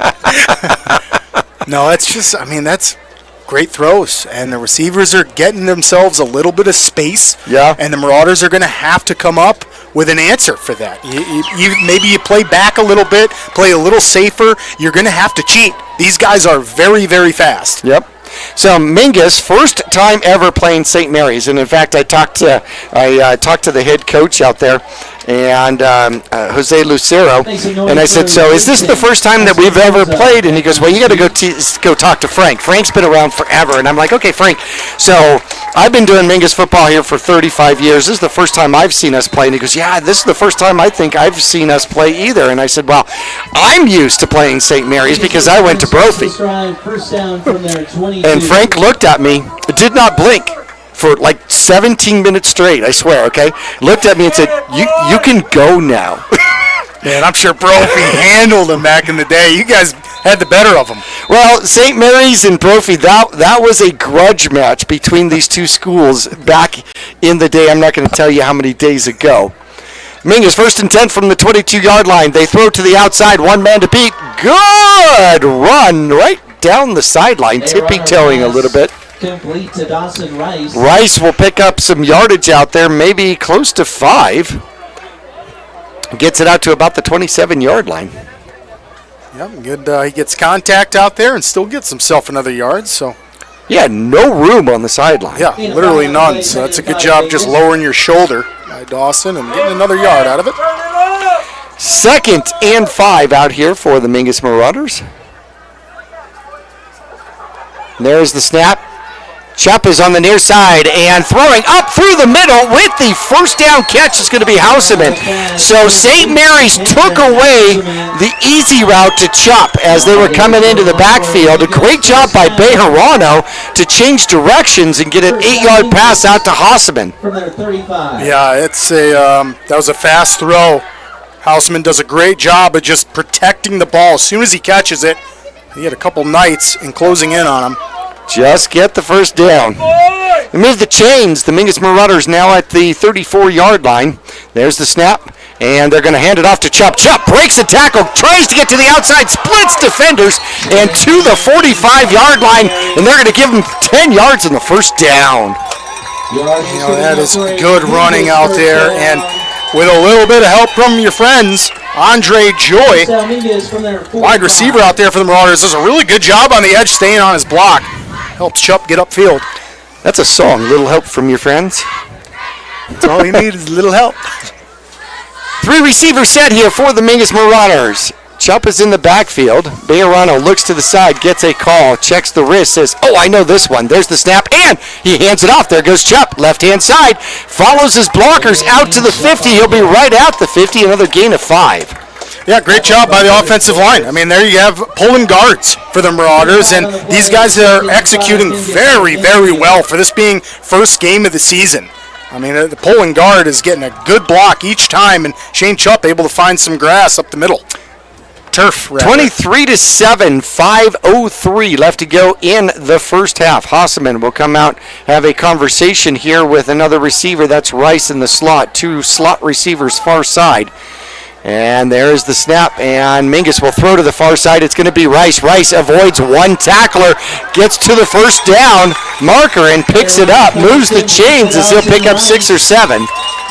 Yep, good execution by the offense. That offensive line's got to have a little momentum right now, Jackie. They got to have some confidence.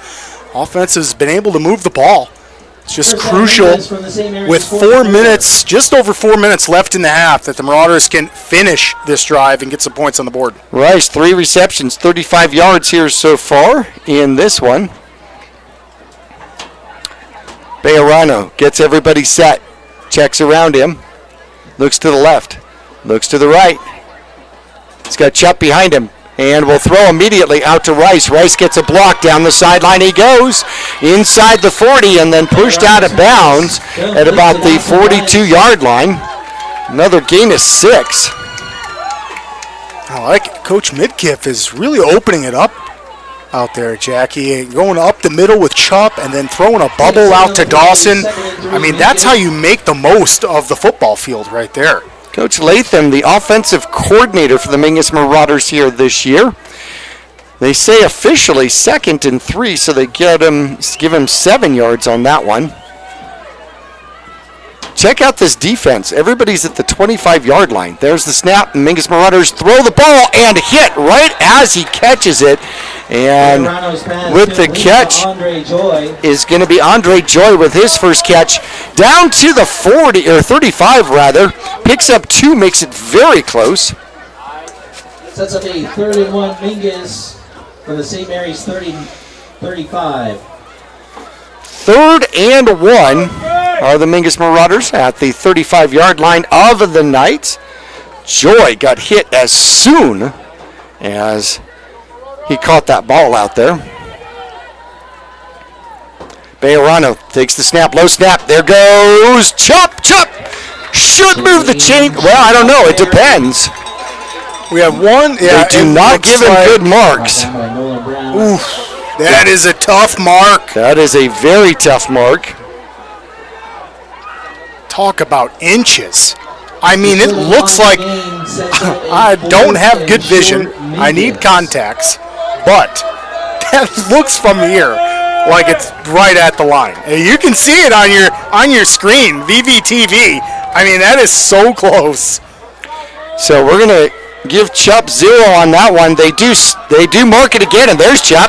He goes, all right, You didn't think I made it the first time. Here's 6 yards. How about that? Yeah, he's got me amped up in the box here, Jackie. This is just such ground and pound game for the Marauders. This is the style of football I remember playing right here. It's just run it down their throats. 2:15 until the Hunt Day of Cottonwood halftime show. By the way, coming up in the third quarter, we're going to have the first ever Gale's Chocolate Sweet Treat. We are going to have chocolate between the third and fourth quarter. I cannot wait. There's a long pitch out to the far side, getting back to the original line of scrimmage. It's going to be Chup, and that is going to go for 0 out there. Big man for St. Mary's, Omar, running down Chup. That was a nice job by the Knight there. And Jackie, when it comes to that chocolate, only if you promise. I can't wait. I have really not met a chocolate I did not like, but I do love Gale's chocolate. I have had much of their chocolate, and it is phenomenal. 2nd and 10, the Mingus Marauders. In trouble is going to be Bejarano, and he is sacked out there. Number 16 picks up the sack. That's Jason Espinoza. He was down on the field a while ago. That's going to deep sack as it takes the Mingus Marauders back to the 39-yard line, and we will get a timeout. Mingus will take a timeout with 1:15 left to go, and it is going to be, well, the far marker says 4th down and a long ways. We'll take a break, figure out what they're going to do. We're back after this. For 4 generations, the Gettles name has been synonymous with heating and cooling ingenuity. Since 1987, Gettles High Desert Mechanical has established itself as the premier HVAC company in northern and central Arizona, having not only survived recent economic setbacks, but thrived and grown during those times. From sheet metal fabrication to equipment installation, and now comprehensive plumbing and drain services. From clogs to comfort, Gettles has you covered. Don't settle, get Gettles, and go Marauders. Well, the 11-yard sack is going to make this more difficult. We got 1:15 left to go in the first half of the first game of the 2025 season. And you take the time out there, and that could play into St. Mary's benefit. Because if they can get this ball back here with a 4th down, then they're going to have a good minute left to go, and they have shown quick strike offense against the Mingus Marauders for sure. Mingus, 3 receivers set. Bejarano's back, puts the ball up, and coming back to it. It was underthrown, and it will be picked off out there. Bejarano's pass. You know, the only positive out of that play is that that's going to move St. Mary's back a little bit. So if that was an incompletion, St. Mary's would have had the ball close to midfield. But because of the interception, they're going to be a little bit deeper in their own territory, thankfully, for the Marauders, because another turnover in a tight game with a playoff-hungry team is dangerous. So 1st down at the 24-yard line. Did that work out to be kind of a punt? Maybe so. 2nd interception out there by E.J. Hooks on the season and in the game. That's going to be a stat master. So Mingus will face 3 receivers to the top end. Horn takes the snap, steps back, looks to throw. He's going to put the ball up. He's hit as he throws, and he's got a wide open receiver out there. Racing to the end zone and running away from the Mingus Marauders is going to be number 10, Connor, once again. To Anthony Cannon, touchdown, St. Mary's. Cannon, will catch the ball with a 76-yard touchdown strike, getting behind the Mingus Marauder defense once again. Yeah, and that's going to be a pain point for the Marauders. Especially as you get into deeper in the season, you have got to find an answer for that deep ball. Right now, St. Mary's is just flexing that, Jackie. They have so much speed, and Horn is comfortable dropping back and just throwing it up because of how fast his receivers are. There's not even a Marauder safety within 4 yards at time of the catch. Now, we're getting close when it comes to the chase, but right now, St. Mary's just using that speed. There's the snap. The hold is down. The kick is up, and the kick is good. That's going to make it 30-7. 30-7 here in the second quarter. Mingus will get the ball back on the other side of this break with 55 seconds left. We're back after this. a plumber, no matter the job, call The Best Plumbing. From energy-saving tankless water heaters to whatever remodel project you have in mind, from the simple to the exotic. The Best Plumbing prides themselves on quality workmanship and efficiency for a fair price. If you want plumbing done right the first time, call The Best Plumbing at 928-567-8755 or find them online at d-bestplumbing.com. Friday night. 30-0. 4 touchdowns in the air, 4 long strikes against the Mingus Marauders. And got to correct you there, partner. We got 7. Not a shutout anymore. No, but 4 long touchdowns out there by the St. Mary's Knights. Aerial strikes. And the kickoff is going to come down to the Mingus Marauders, and putting down his knee is Stokes, and they're going to call him down right there at about the 8-yard line. Yeah, and you can see Remington turn around having a conversation with the ref, shrugging his arms, but that is absolute AIA football rules. If you catch that with your knee on the ground, you're going to be down. No ifs, ands, or buts about it. Even on a catch in the open field, you are going to be called down. The only good thing is that it took 1 second off the clock. That part's the good part, right? Leaves the Marauders with just under a minute to go, the entire field. So you'd imagine we're going to see a little bit of mixing it up here from Coach Latham. Bunch formation for the Mingus Marauders. Bejarano takes the snap, steps back, looks to throw, gets some pressure, steps up, has some speed, will run, and will dive down forward at about the 12-yard line. He'll pick up 2 or 3. That was a slide. And it was a great slide at that. Nice! Bejarano showing some experience just for the sophomore out there. Either that or he got tired of getting hit at practice.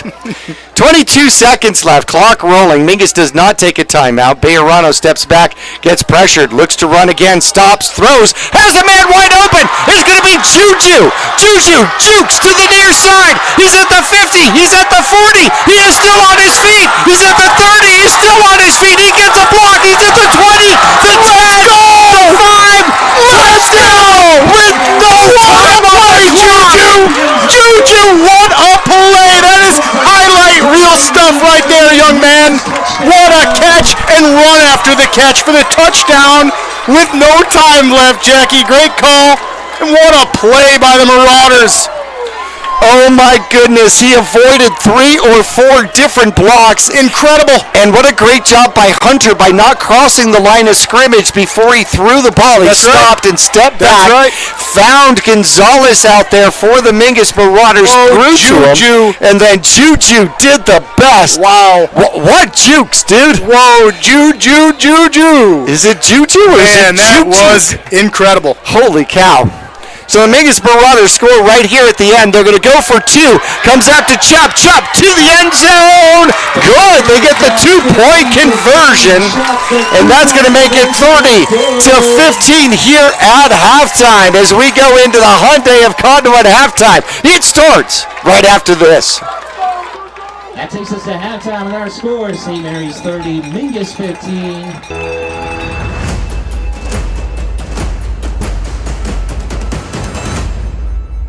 For over 25 years, Best by Far has been your trusted name in heating and cooling across the Verde Valley. Whether your heat pump's acting up or your mini splits making you miserable, we've got the fix. We service all makes and models, air conditioners, furnaces, heat pumps, and more. Need a replacement? We offer a variety of solutions from efficient upgrades to simple fixes. Now offering plumbing services too.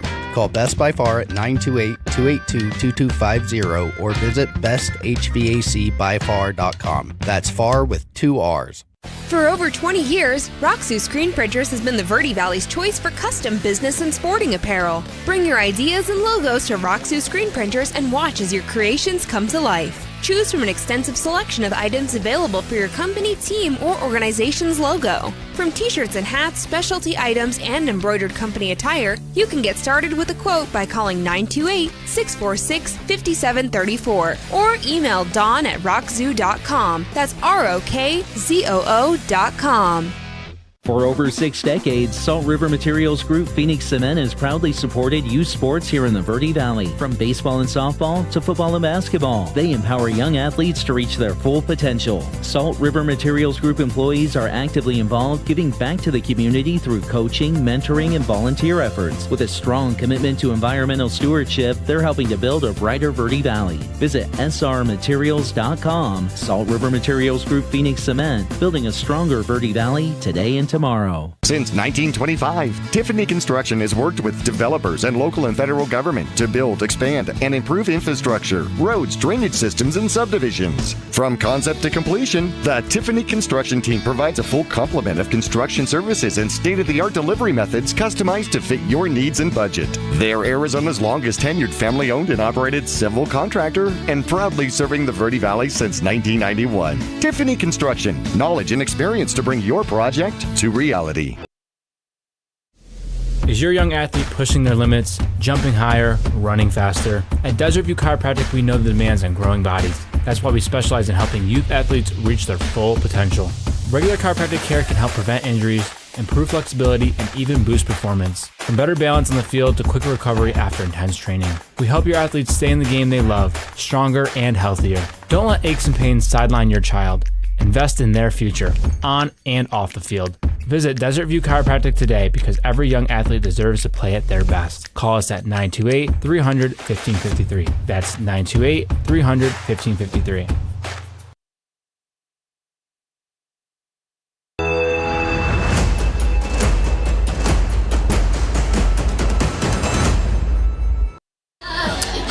As the cheerleaders take the field here at Mingus Union High School, Mingus has cut the lead in half, 30-15 out there as we get into the Hyundai of Conduit halftime report out here. St. Mary's scored first, a 64-yard pass play. Horn to Cannon. It was the first of 3. The extra point by Lewis was good, but St. Mary's led 7-0, and then 3:59 left to go. They get another 2 points. Holding in the end zone against the Mingus Marauders goes to a safety, and then Mingus had to kick off at their own 20. Short field, but Mingus got the ball back, and they held. Then they turned it into points. 8:35 left to go. No, not quite yet. 8:35 left to go. 61-yard screen pass as Horn finds Cannon again.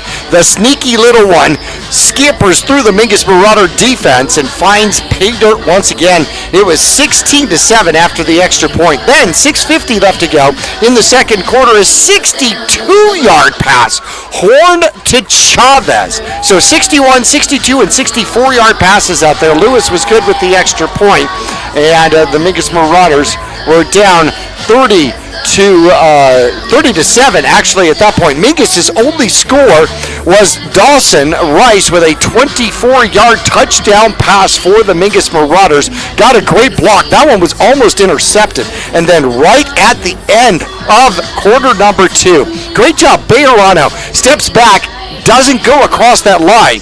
Doesn't go across the line of scrimmage, stays behind it, finds Juju Gonzalez out there, throws the ball downfield about 18 yards, picks it up, runs, and then is able to juke his way down the field for an 88-yard touchdown pass. It was absolutely unbelievable. Hey, if you're driving a Hyundai, if you do, it'll give you peace of mind, and you can stop by and test one here today for yourself at Hyundai of Conduit. Hyundai of Conduit is thinking of you every mile with America's best warranty. Remember, a better commute starts with a better car, and you can go and find out. Start your search at HyundaiofCottonwood.com. HyundaiofCottonwood.com. 5 aerial touchdowns. Did you expect that starting this game, Nick? Without seeing stats much or having experience with St. Mary's, Jackie, hard to predict that. And man, the speed that this team is showing that they have. St. Mary's Knights is incredible. I mean, these giant touchdown plays are just killing us. And the frustrating part about it is the Marauders have been able to put a few drives together. Right. March down the field. Granted, Juju with a absolute miraculous highlight reel play that he'll never forget right there already. But yeah, the Marauders have been able to string together quite a few yards offensively. Just no big pops except Juju's, and St. Mary's is getting those giant plays that are just letting them kind of take strides ahead of the Marauders right now. So they're only down 30-15. It could be worse, and the Marauders probably feel like it should be closer because without you take away some of them pass plays, all of a sudden the Marauders might have an edge in this game. So I'm sure some of those halftime adjustments will be geared toward those deep bombs. All 6 touchdowns in this game so far scored aerial. 30-15 your score. We'll take a break, come back for more of the Hyundai of Cottonwood halftime show after this.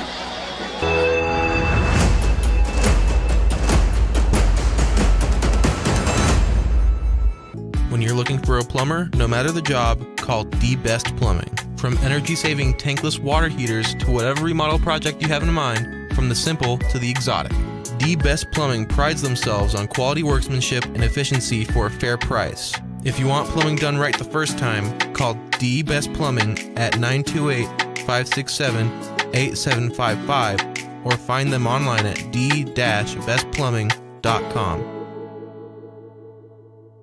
Larry Green Chevrolet has been an important partner to this community for over 30 years. Whether it be offering outstanding service and deals to the Verde Valley or providing support to schools, charities, and community events, we have made it a part of our business. We love and support the growth and future of Cottonwood and our surrounding areas. That's why we refer to our dealership as the People Place. Larry Green Chevrolet is a proud sponsor of Yavapai County, and we are proud to support our Mingus High School football. Go Marauders! Friday Night Lights, Saturday Sidelines, and Sunday Best. At Manhattan and Cottonwood, we've got the hat for every fan, every player, and every occasion. Walk our shop and you'll find classic ball caps, sharp fedoras, cozy beanies, and bold cowboy hats, all under one roof. Proudly local, proudly hat obsessed, and always game ready. Swing by Manhattan in the Clemenceau Plaza, Cottonwood, today. Manhattan, we've got you covered. Go Marauders! Yavapai College offers affordable, career-focused, fully accredited, and 100% online bachelor's degrees in business, nursing, computer science, and a first-of-its-kind 3-year Bachelor of Applied Science in Business. Whether you're starting fresh, advancing your career, or exploring a new passion, Yavapai College provides personalized support and real-world opportunities to help you succeed without the burden of overwhelming debt or the need to leave home. Learn more and enroll today at yc.edu. All Price Insurance on Main Street in Cottonwood is your local insurance provider for personal and commercial insurance. Call and compare over 150 different insurance companies for home, auto, commercial, RV, motorcycle, boat, or ATV. Specialty insurance and insurance bonds are no problem at All Price Insurance in Cottonwood.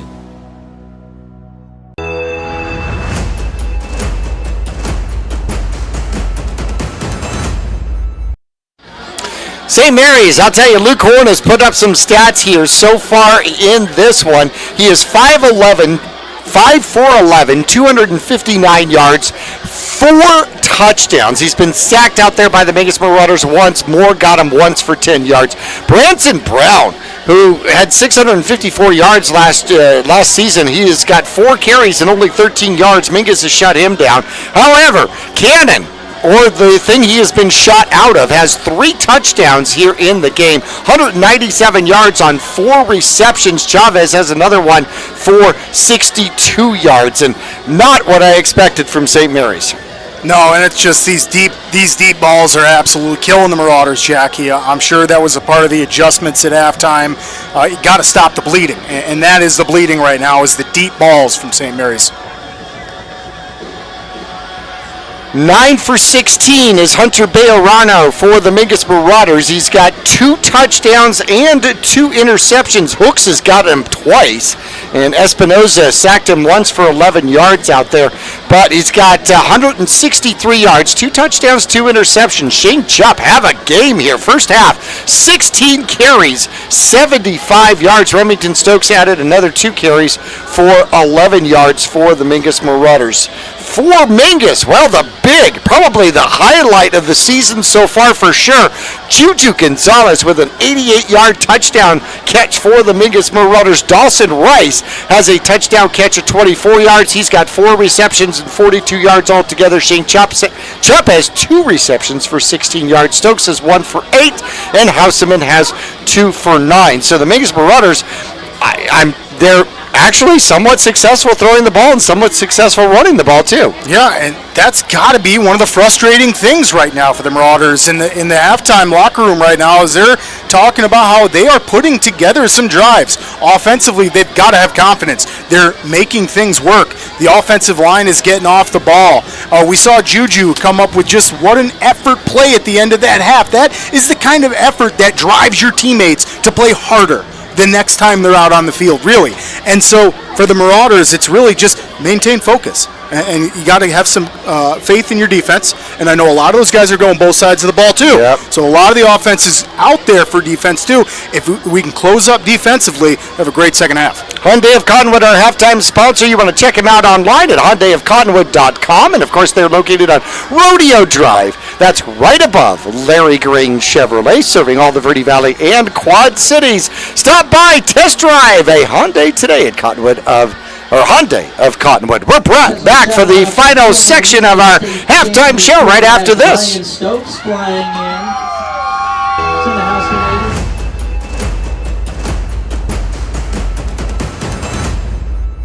Whether you're doing new construction, a remodel, or just filling in the bare spots, there's only one place to go in the Verde Valley for the best in rock, sand, gravel, and boulders, Bedrock Landscape Materials and Supplies. They also stock flagstone, bagged Portland cement, Belgard pavers, Phoenix pavers, Acker stone, artificial turf, and now even rebar and culvert. Make them your one-stop shop. Have it delivered or stop by their yard on 89A in Cottonwood. Let Bedrock Landscape Materials and Supplies rock your world.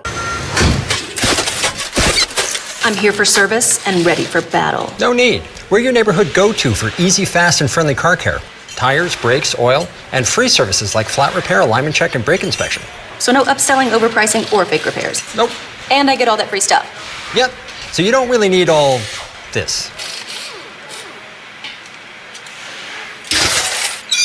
Big brand tire and service. Big on fast, big on friendly. For 4 generations, the Gettles name has been synonymous with heating and cooling ingenuity. Since 1987, Gettles High Desert Mechanical has established itself as the premier HVAC company in northern and central Arizona, having not only survived recent economic setbacks, but thrived and grown during those times. From sheet metal fabrication to equipment installation, and now comprehensive plumbing and drain services. From clogs to comfort, Gettles has you covered. Don't settle, get Gettles, and go Marauders. I'm Chris. And I'm Tandy, owners of Taylor Waste. We are homegrown in the Verde Valley and nearly your last local choice. We want to be your first choice for residential and small business garbage service. Get a free month service when you make the switch to Taylor Waste. And enjoy monthly service as low as $19 per month. Visit TaylorWaste.com for more information. Or to start service, call Taylor Waste at 649-2662. Taylor Waste, service tailored to your needs.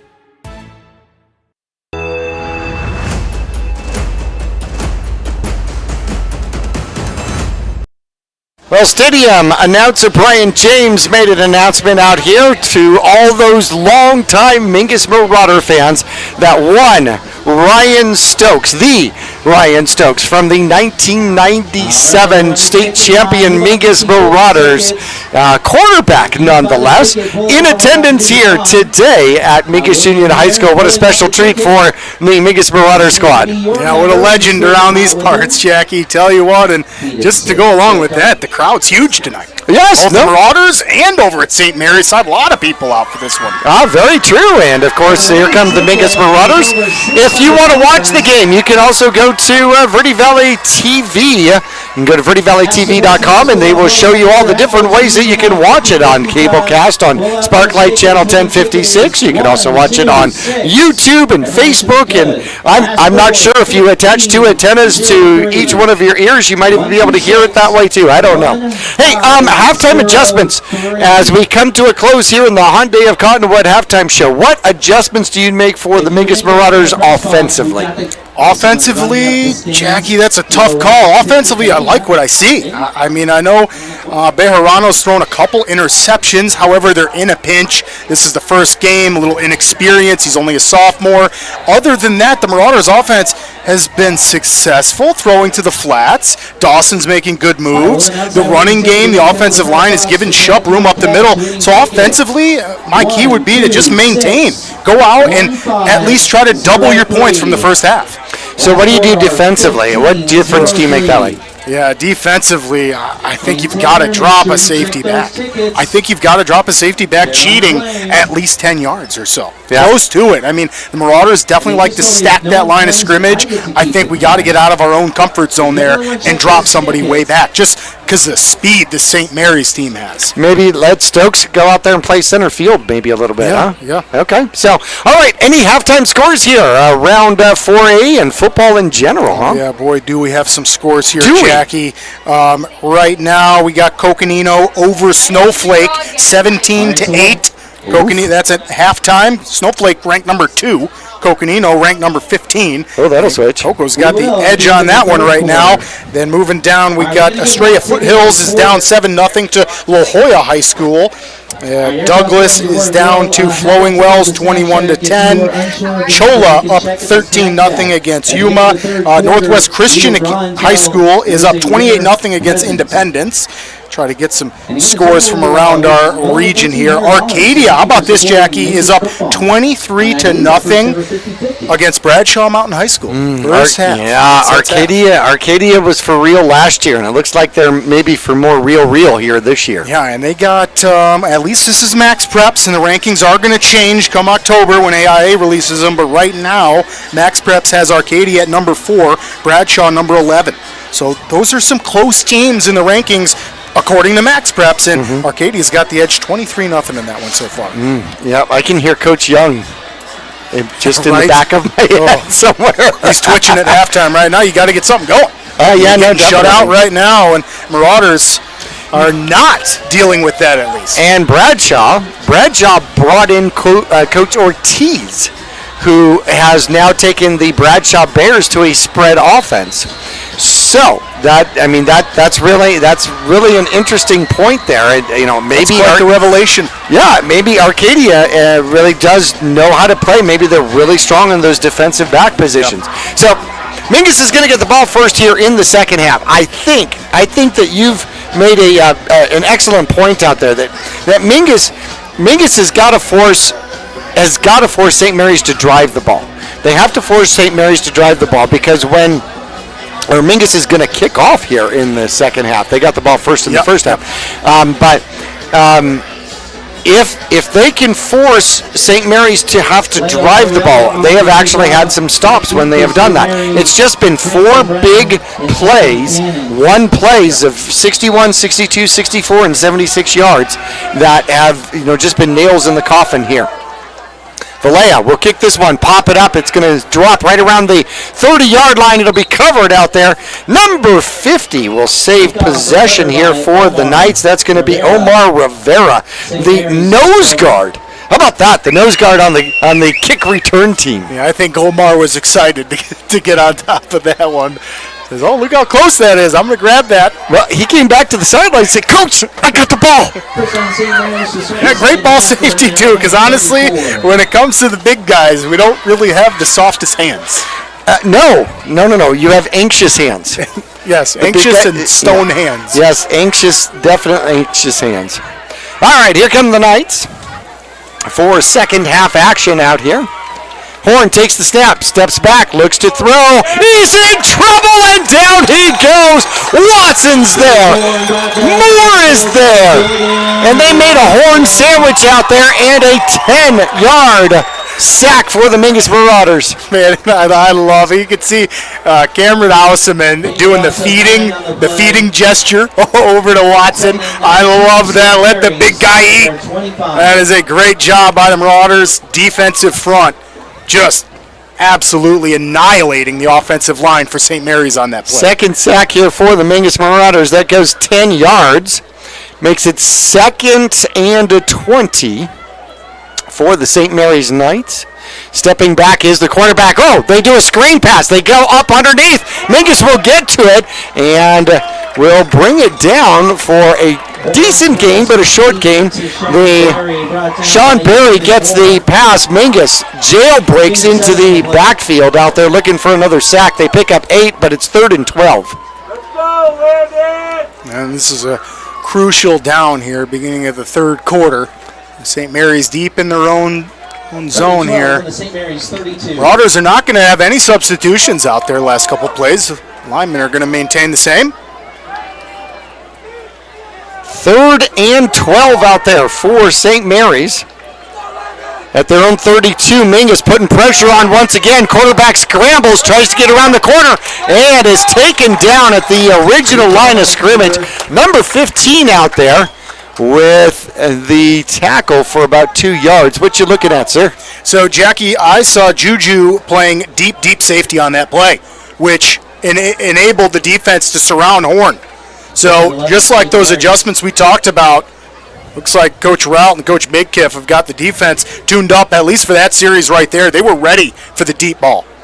John Fairden, Horn in punt formation. So they only give him 1 yard on the rush, and St. Mary's looks to punt.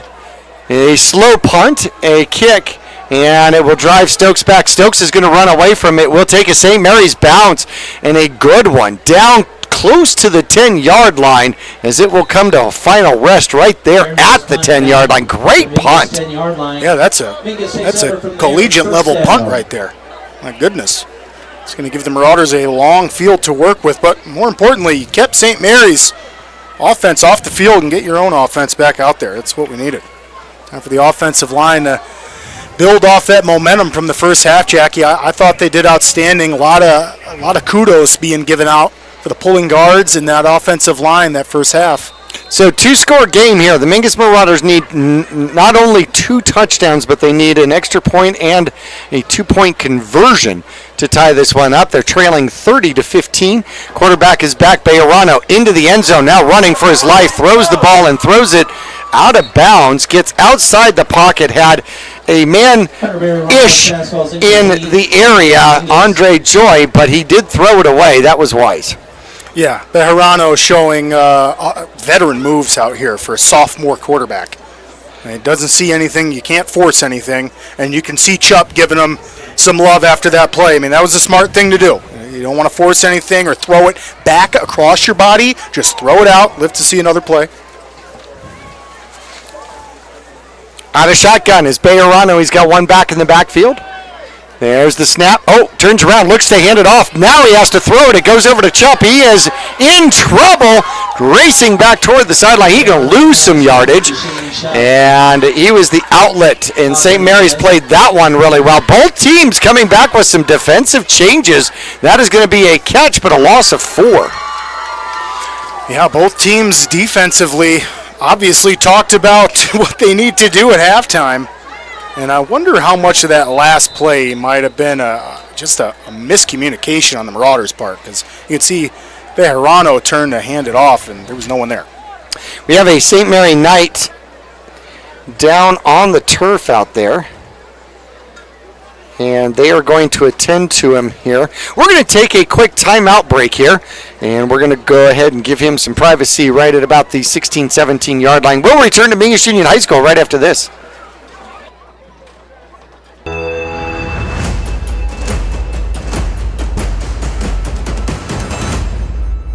For over 60 years, the Glenn Jones name has been recognized for integrity and honesty. And the Jones Auto Center's in Wickenburg. Jones Ford Verde Valley. Take a nice country drive out to Buckeye. When you're talking about Arizona's best, you're talking about the Jones Auto Group. It's quick, fast, strong.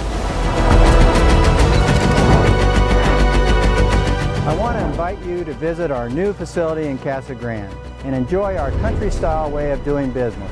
We're the Joneses.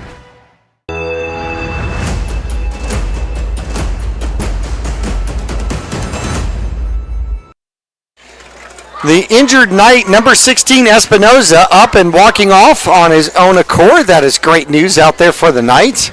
Bad news for the Mingus Marauders is 3rd and 14 now, as they sit deep in their own territory at their own 6 or 7 yard line. 6 yard line officially, which puts Bayerano right at the goal line out there for the Mingus Marauders.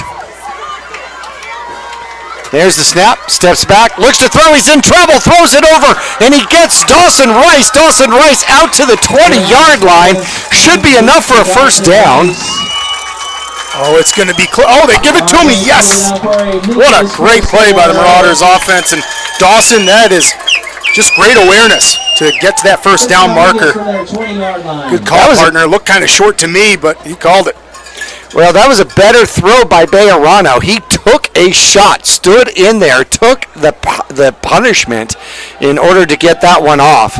There's, a quick snap, and Bayerano's in trouble. He's going to run it, looking for a block, and he will just dive forward. Maybe he gets one. He was not ready for that one. Patton said, did you say go? Yeah. I thought you said go. Yeah, a little bit of a miscue there up front. And I said no. Bayerano just protects it, thankfully. Where are you going? I used to say that to Tony Vaca all the time. Yeah? He used to run right into my back. I'd be like, where are you going? He'd be like, I'm following you. 2nd and 9 out there for the Mingus Marauders. Bayerano throws the ball, has a little screen, couple of blockers out there, decent yardage forward. Give him about 6 or 7 out there. Rice will pick up his 5th catch of the game. Yeah, Bayerano, nice job just firing the ball out to the flats. Marauders are finding some success through the air. 3rd and 4, Mingus from their 26.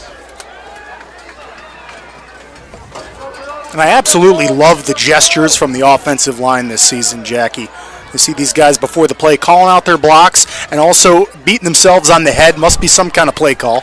Quarterback's back, throws the ball up underneath. A little bit behind him, and a late flag in the backfield. Let's see if that ends up going against the defense. And it looks like Bayerano's making an indication maybe somebody got a hold of his face mask. We'll see. That could be huge here for the Mingus Marauders. Yeah, and we see some clapping there from the general. And the official call is on its way. Roughing the passer is the call. That'll be 15 yards, personal foul, and automatic first down. Yeah, and the Marauders will absolutely take it, especially because that was almost a completion. So, nice job by the Marauders to find a way. Puts the ball at the Mingus Marauder 40-yard line. Mingus, 7 minutes left to go in quarter number 3, trailing 30 to 15.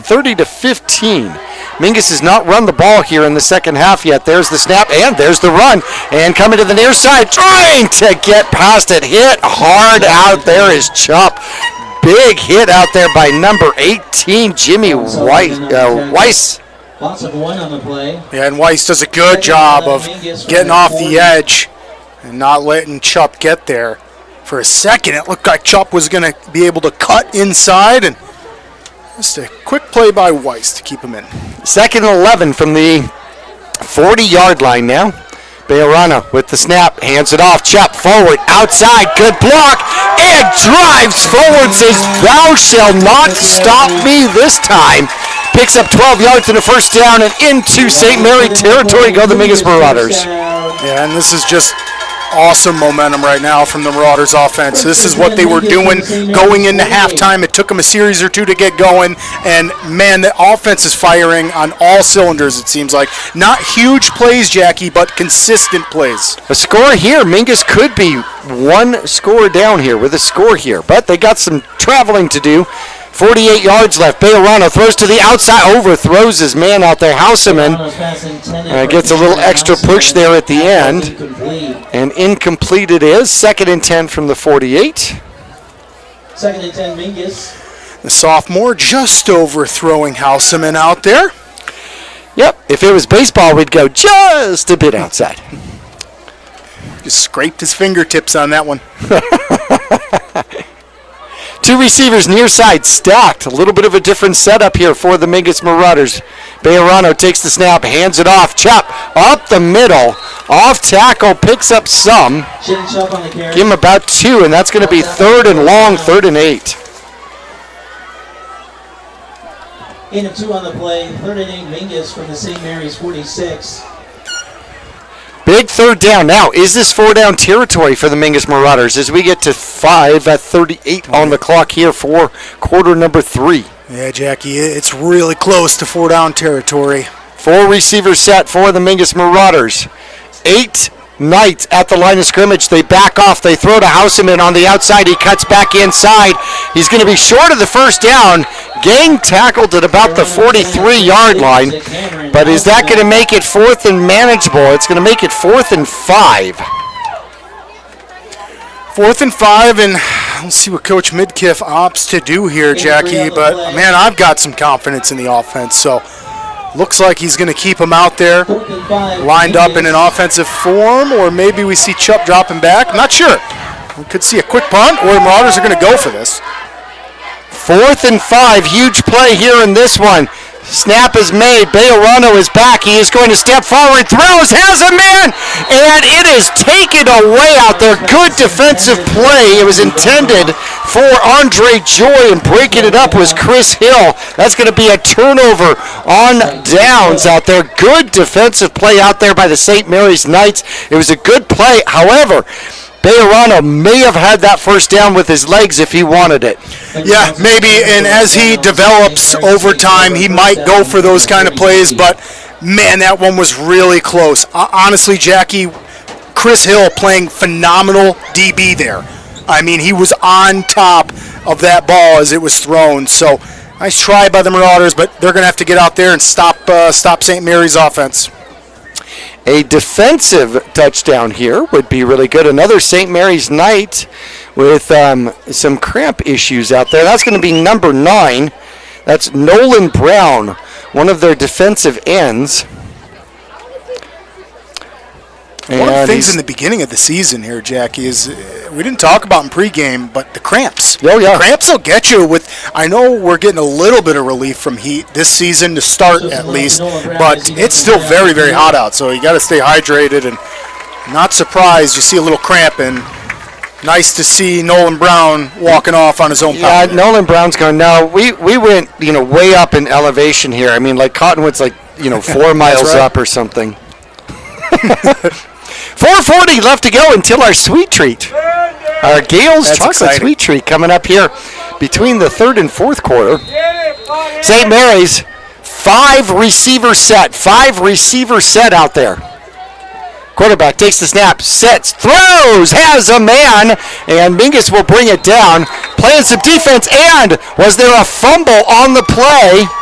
Oh, I thought it was close. They're calling him down. Wow. John Harrington picks up the 1st down on 11 yards out there. And I'm sure he's wiping the sweat off his forehead in the huddle on that one, Jackie. That was really close. Good tackling out there by the Marauders. Mingus thought they had the turnover. 1st and 10 from the Mingus Marauder 46-yard line. Here come the Knights, 4 receiver set. They got Brown in the backfield out there. There's the snap. They throw really quickly to the near side, and it's off the fingertips. Pass intended for Chavez. Ezekiel Chavez, pass ball is incomplete. Yeah, and you notice the Marauders are staying back a little bit. Safety's playing a little bit back, so we're not seeing St. Mary's try these deep throws like they were in the first half. So good job of the Marauders to make that adjustment, and you got to be consistent with it. Just because St. Mary's is going to say, okay, you're going to cover the deep throw, we're going to throw it out to the flats, try to beat you there. So the Marauders have got to be careful. 2nd and 10 from the Mingus Marauder 46. 3 receivers near side out here. Horn makes a gesture with his left hand to his running back. There's the snap, steps back, looks to throw, throws near side, up underneath. Mingus converges. Chavez will get the reception, but it's only going to go for 2 out there. Brought down by Remington Stokes. And we do have whistles here on the field. Another cramp down here, Jackie. Got another player well down the field. Another St. Mary's Knight. They are trying to stretch him out. Yep. See if I can get a number. I didn't catch a number. I just saw that young man from St. Mary's pointing to his leg. Yeah, I know. And when that grabs, there's not much we can do. Right. They're going to try to stretch him out here a little bit. Let's take a quick little break here. We'll take a 30-second interlude here. It'll be 3rd and 8 from the Mingus Marauder 44 when we return to Mingus Union High School after this. New construction, a remodel, or just filling in the bare spots, there's only one place to go in the Verde Valley for the best in rock, sand, gravel, and boulders, Bedrock Landscape Materials and Supplies. They also stock flagstone, bagged Portland cement, Belgard pavers, Phoenix pavers, Acker stone, artificial turf, and now even rebar and culvert. Make them your one-stop shop, have it delivered, or stop by their yard on 89A in Cottonwood. Let Bedrock Landscape Materials and Supplies rock your world. Well, the stretch out still continues. Mingus is going to take the opportunity for a coaching opportunity out here as 3rd and 8. In the meantime, the St. Mary's Knights will probably plan a 3rd and maybe even a 4th down kind of a situation. St. Mary's did convert on a 4th down in the first half. 3:52 left to go. 6 aerial touchdowns in this one. 2 by the Mingus Marauders with a 2-point conversion. 4 by the St. Mary's Knights. 61 yards, 62 yards, 64 yards, and 76 yards. Mingus had 2 receiving touchdowns, 1 for 24 yards to Dawson Rice, and another, an 88-yard gem that should make the ESPN highlight film out there by Juju Gonzalez. 88-yard touchdown pass, caught it about 18 yards downfield, and well, that was Hunter's job, and the rest was all Juju from that point. Yeah, it was, and that's what a special play that we'll talk about for all season most likely, and Juju, hopefully you can provide some more like that. That was incredible. And yeah, Jackie, it is time for the defense to come up with a huge stop. The Marauders want to win. You can see Coach Rout, Coach Midkiff down there. They're amped up talking to defense. You can see Coach Midkiff signaling back. We need some safeties to stay back to cover that deep ball. And right now, it's very much, we need to get a stop. We need 2 scores, and we can win this game. Mm-hmm. So, and that's against a good St. Mary's team that we're seeing here. They are very fast. Both teams are playing without many errors right now, which for the first game of the season, I know going back a season, there was like 10 penalties or 12 penalties before halftime our first game. Yeah, I know. And then watching Blue Ridge and Chinley play last week, those guys used 5 timeouts in the first quarter, Jackie. And that's all because you're coaching, because it's a brand new season. So it's all new for these guys. And that's Anthony Cannon getting up from the cramp. Good to see Cannon up, the speedster for the Knights. So that is huge for the St. Mary's Knights to have him going off the field with 3rd and 8, that real deep threat. He's got 4 receptions for, like 4 trillion yards here in the first half. Yeah, and the other one's going to be the key on is Chavez. Ezekiel Chavez. So Cannon going off. Keep your eye on Chavez. So Landon Backus, by the way, is wearing number 52 now. There's the snap, and the handoff goes to Brown. Brown breaks up forward and bumbles and rumbles and stumbles and picks up the first down. St. Mary's needed 8. They got 11, and they moved the chains by the biggest run so far here from Brown in this game. Yeah, and that was just a good play call by the St. Mary's coaching staff. I mean, when I thought up here in the box they were going pass. I think the Marauders all thought they were going pass, and right up the middle with Branson Brown, who's very talented. We just haven't seen much of him, but very talented. 5 carries in the whole game. And that was a crucial one. Oh, that was a big one. 4 receiver set. Clock continues to roll. 3:12 left to go in quarter number 3. They put Chavez in motion. There's the snap, and they do. They hand off to Brown. Brown breaking through the Mingus Marauders, grabbing him. Finally bring him down. It's Juju Gonzalez, who makes a touchdown-saving tackle, and it is going to be a first down. Yardage good enough for a St. Mary's first down. As they put the ball inside the 15 at the 14, a 19-yard run. And if I'm the Marauders, Jackie, I kind of think they might just continue that same game plan right now, especially with Cannon being out. And is that Cannon coming back in? And like that's Luke Horn that was just jogging back. Oh, in, so God, he must have been getting the play from the sidelines. 4 receivers set once again. One back trips to the top side against the Mingus Marauders. There's the snap, and they do hand off Brown. Brown cuts back and gets hit. And driving him back is going to be Mr. Watson. Mr. Watson meet Mr. Brown. Mr. Brown meet turf. Yeah, let's go. There you go, Jordan Watson. Just absolutely saying, nope, you're not doing that 3 times in a row. 2nd and 10. St. Mary's content to let the clock roll. Under 2 minutes now.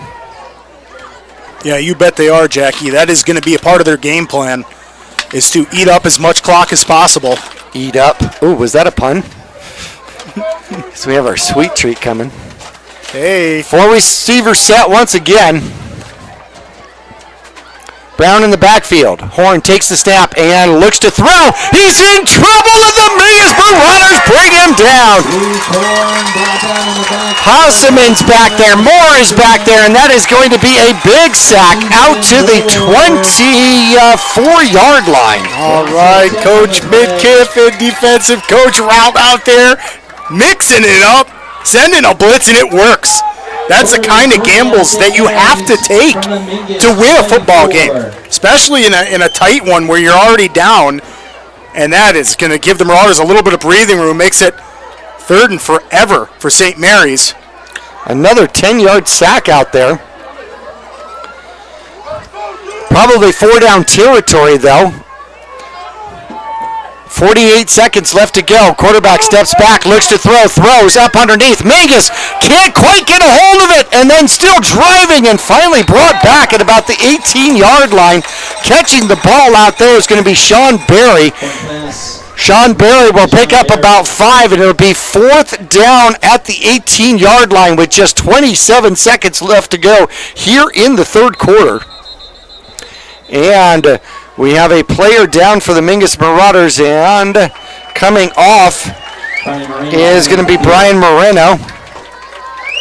Looks like Brian might have been cramping a little bit there, and you're going to check out the sidelines, make sure he's okay. So what do you do now? Clock is stopped here at the moment at 24 seconds. Yeah, play was wide open. What do you do? I mean, this is a great question. I would imagine we'll see him throw it through the air, but considering what Branson Brown has done on the ground this drive, you got to be careful.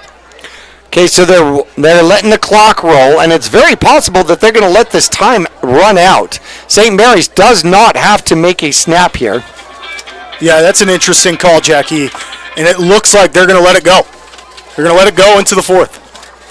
And the 4th is coming, and this means that we get to our sweet treat, our Gale's Chocolate Sweet Treat. And this is going to be awesome. Okay, so with our sweet treat, I'm trying to find there it is. We are going to be trying our dark chocolate pecan caramel cluster.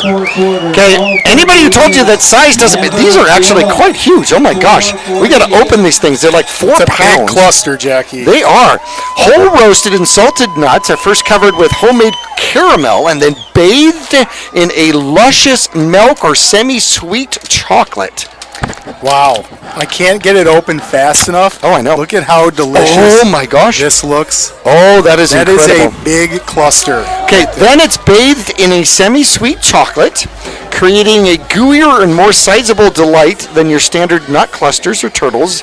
And this, of course, is from Gale's Chocolate in Old Town Cottonwood, on Main Street as you're heading into Old Town Cottonwood. You can select from packs of 6 clusters with pecans, cashews, almonds, and of obviously generously enrobed in chocolate. Okay, we'll try it. How is it? Is it good? Oh my God. That is phenomenal, Jackie. Wow. That is a good cluster. I couldn't wait for you. I'm sorry, I just went into it. That is really, really good. Gale's Chocolates, you've won my heart over. Okay, you can order online, and they'll even ship it with cold treats. Order online at galeschocolate.com. That is a lot of sugar all at once. That's my kind of treat right there. I am going to be doing twice the broadcasting here in fourth quarter. As the 4:48 is underway, the ball on the left hash, fourth down, fourth and about 15. Maybe 14. And the St. Mary's Knights are going to go for it. 3 receivers to the near side. They step back, they throw, they put the ball up, and into the corner, overthrown. It was a well-thrown ball out there. So they were going to Levi Christensen. They had one-on-one coverage out there. It was a great idea, but it did not work out for St. Mary's. Mingus, a defensive hold, and they're going to take over at their own 18-yard line. Yeah, what a huge defensive hold, Jackie, and that's got to pump the coaching staff up for the Marauders as they were taking a couple timeouts on that last series as well. Some cramp timeouts. Did you eat the whole thing? No, not yet. But, don't be surprised if it's gone by the end of this game. But just a phenomenal job defensively by the Marauders. Get their offense back out there. We're going to have to take more commercial breaks so I can finish that. Agreed. Mingus comes out with their offense, and Bejarano throws, has a man open, it is Juju. Gonzalez. It takes 6 of them, and they drive him back all the way to the 20-yard line. Gets out to the 24, gain of 6. And it's only funny, Juju, because the Knights knew that they needed 7 of them to bring you down. That was pretty funny. One Knight gets over there, and they realize, oh, this is that guy from earlier. I guarantee you that was a coach talk here at halftime that never happened again, like ever. Bejarano takes a snap, hands it off. Chuck tries the right-hand side, gets around one man, up in between, and splits the tacklers for the first down. Yep, bread and butter for the Marauders. That's right up the middle. Shane Chuck pulling guard. Landon Backus wearing the number 52 tonight. Haven't given him much credit because of the number switch, but my goodness, Jackie, your grandson's crushing it out there. Ah, yes, indeed.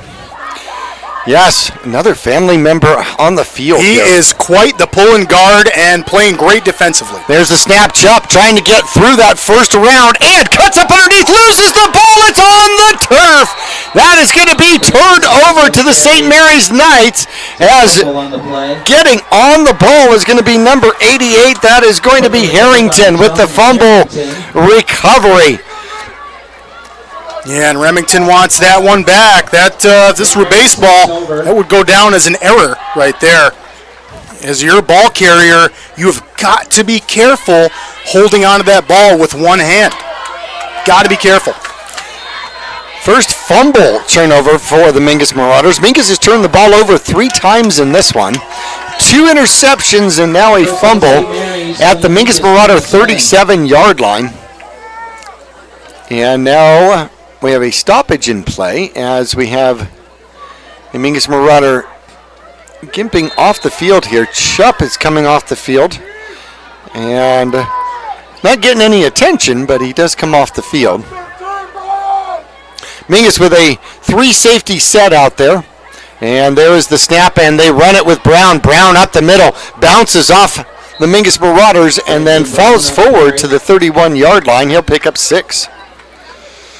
Yeah, and we're seeing St. Mary's utilize the running game, and partner, you called it earlier. I mean, when you utilize the running game, the clock is going to continue to roll. We're in the 4th quarter right now, and Mingus has had great looks. Haven't been able to get points to make this a one-possession game yet. Marauders still down 30-15. But St. Mary's is absolutely doing whatever they can to have this clock tick.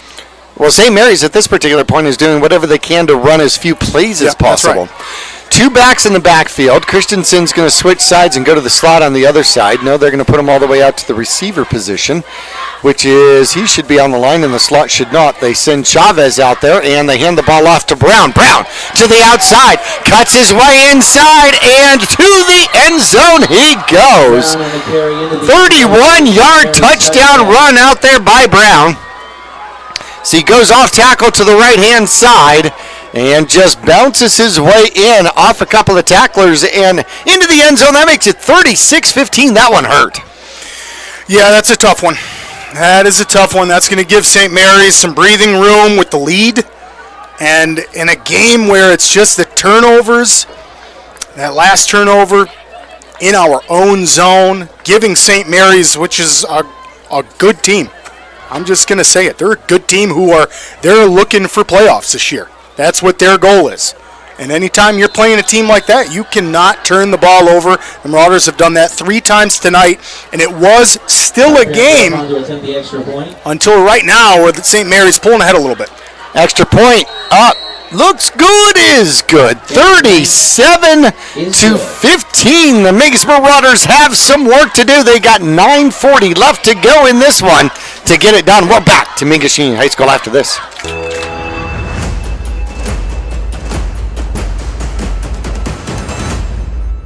For over 60 years, the Glenn Jones name has been recognized for integrity and honesty. And the Jones Auto Center's in Wickenburg. Jones Ford, Verde Valley. Take a nice country drive out the Buckeyes.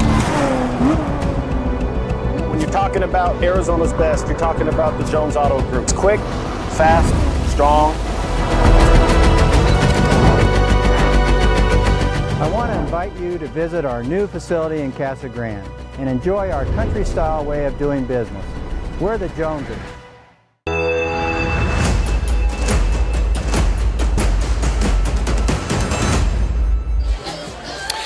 Discovered another purpose for the nut clusters. I think you should buy them for all of your employees and they will get 3 times the amount of work done. Yes! Yeah, we're zinging up here in the box after another couple bites. Okay, I am on a little bit of a sugar high. All right, Mingus, set back to return. The kick is going to come down far side. It'll be picked up. Mingus with a possible return across the 10. Hits the speed and out to about the 22-yard line. And Stokes will get it out, and Mingus will start right there at about the 22. Now, the one good thing about your defensive and offensive linemen going both ways, they never have to use any energy getting to the sideline. That is true. That is true. They just turn around on to change it downs. Which way am I pointing this time? Okay. Now we're going this way now. Okay. And this way means from right to left across your radio dial here on KYBC AM 1600 and 96.3 FM. Glad to be along with you. If you want to watch the game, you can go to VerdeValleyTV.com. There's all sorts of different ways you can watch it. Cablecast, Sparklight Channel 1056. You can watch it, I think, on Facebook and YouTube as well. I do not know all the technology stuff. 9:30 left to go. 4 receiver set here for the Mingus Marauders. 1 back in the backfield. And Bejarano is going to throw to the outside. Has a man. Short gain. Gets out of bounds. It's going to be Houseman with a gain of about 2. Yeah, that's slow rolling. Slow rolling right there. We've got a second warning from the officials on the air horns. The next one will result in a penalty. Please no air horns. Yeah, and if you're the offense right now, Jackie, I mean, it's crucial. Right now, this would be one of the better comebacks we've seen up in the box. Not the best, but one of the better ones. The Marauders are going to have to go down and get points if they want to do it. 2nd and 8. Officially 2nd and 7. Bejarano's in trouble. Gets away from one man. Still looking to throw the ball. Ooh, a flag is thrown. He goes back the other way and will get tackled somewhere around the 11-yard line out there. That would be a huge sack. Down in the backfield, there's a flag on the play. The flag on the play is somewhere around the 22-yard line, so if that goes for a hold against the Mingus Marauders, which it probably will, you would imagine that St. Mary's would prefer to take the sack and the loss of down, yes? Yeah, that's what I'm thinking they will do. And it looks like that is the case, Jackie. That's going to be on the Marauders. That penalty is declined. Yeah, they're going to take the loss of down. See, I could be a coach. Bejarano looking a little bit like Shedeur Sanders there in preseason, running backwards. You got to be careful there, Hunter. He got caught right at the edge when he thought he could spin around to see daylight, and he saw a bunch of nights. Well, he loses 16 on the play. Steps back, looks to throw, throws the ball, and trying to set some sort of a screen out there. The offensive linemen were past the line of scrimmage, not by much, but that's going to bring up 4th down with the ball at the Mingus Marauder 13-yard line, and one would think that you'd probably have to punt at this point. Yeah, you got to punt it away. I mean, you got to punt it, come up with a big stop, and then obviously score on your last 3 possessions. And, yeah, just to touch on that last play, a little bit of frustration from the Marauders. Looked like Bejarano bumped into Remington in the backfield as he was making that throw. So a little bit of a miscue there. And, just kind of forces Hunter to not be able to get everything into that throw and just completely miss his target. So a little bit of frustration as the offense is they're going to clean that up as the season goes on. Shep sets out there to punt the ball. And he's standing in his end zone, and he's going to run, and now he's going to kick it, and he's going to get a good roll. Whoa. And that's going to roll, baby, roll. And inside the 30-yard line, a fantastic punt as he looked like he was going to run it. The return man actually started coming up as it starting to play a safety position, and then he kicked it and got it to roll and bounce over him all the way to the 30-yard line. Very deceiving. Extremely. So, 56-yard punt. On a pooch kick. On a pooch kick. Yes. On the run kick. Yes. That too is a song. Man on the run. We're getting the song titles tonight, man. Why not, man? St. Mary's takes over. They've got the lead and the clock, and they are going to hand it off to Brown. Brown will go down and pick up 2. Branson Brown only had 4 carries here in the first half. He's got 5 in the second half. 76 yards on the game so far. And a big reason they are able to switch to the running game. Well, a couple of reasons. Marauders playing that defensively, so having a safety back, but then also St. Mary's knows, all right, we need to play it safe. You got to play it safe, and keeping the ball on the ground is going to do that. They want to just eat clock. Right. They want to get down from this 4-mile up, Cottonwood, Arizona place, Empty backfield. Quarterback looks, throws, and it is picked off the hand. Oh, no! The line judge says no. Oh, wow. He caught that, and he was signaling that he caught it. That's Brian Moreno, Jr. for the Marauders. You can hear the crowd getting after the refs, and now they're going to talk about it. They're going to talk about it. Harrington caught the ball almost kind of and then shuffled it out of his hands, and Moreno responded, and it looked like he got it. And it is a Mingus interception. What a catch by Moreno. Young man, that is great defense. My goodness gracious, Marauders offense has got to come through here and get some points on the board. This is just a great showing for the first game, Jackie, against a team that will be looking to go into playoffs this season. Brian Moreno, great interception out there. Unbelievable. Tipped real concentration, wouldn't you say? Absolutely. Awesome focus. Concentration, best word for it. Mingus gets the ball in night territory at the 39-yard line. 3 receivers to the bottom side. And Mingus will throw and throws high. Pass intended out there for Tristan Tim. Had he got it, he had two blockers out in front of him. Pass falls incomplete. And that's just a little bit of inexperience coming from the sophomore quarterback there, Jackie. It looks like Hunter definitely had some pressure on him, but just kind of threw that away quick and right over the hands of Tristan Tim. 27 pass attempts for the Mingus Marauders here. 7:15 left to go. Mingus trailing 37-15. 37-15. Trips to the top side here for Mingus. Bejarano steps back, looks to throw, throws across the middle, has a man. That is Dawson Rice. Dawson Rice gets pushed back. They stop his progress. Maybe should have blown the whistle just a tad earlier as he gets down to about the 27-yard line. That'll be a catch of 11 yards and a Mingus Marauder first down. Man, just incredible. I really, the score really is not depicting this game. I mean, this is a game that is kind of back and forth, minus a few huge plays. Looks like we got another cramp maybe down there. We have a timeout. No, we do have. We have another St. Mary Knight down on the field out here. We're going to take another 30-second break out here as cramp time continues here at Mingus Union High School. 7:06 left to go in game number 1. Mingus trying to come back from a 37-15 deficit. They still have all 3 timeouts to their discretion. We'll be back after this. I'm here for service and ready for battle. No need. We're your neighborhood go-to for easy, fast, and friendly car care. Tires, brakes, oil, and free services like flat repair, alignment check, and brake inspection. So no upselling, overpricing, or fake repairs. Nope. And I get all that free stuff. Yep. So you don't really need all this. Big Brand Tire and Service. Big on fast, big on friendly. For 4 generations. 7 minutes and 6 seconds away from the 360 Automotive post-game show. And time is going to fly because I had more of the Scales chocolate. It's going to be a fun post-game.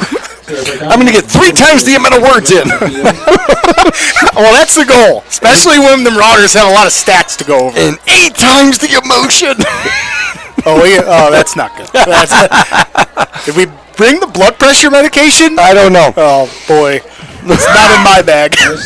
I got to talk to Dr. Arthur. He's going to go, what are you doing? I told you, don't do that.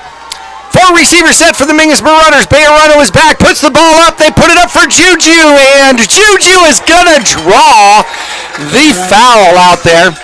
I'm thinking it's going to be defensive pass interference here as they cut off his ability to get to the ball. Yeah, Juju tripped on the defender there. So, yes, that should be PI, and now we're having a conference out there. And we're waiting for the official. Pass interference, defense.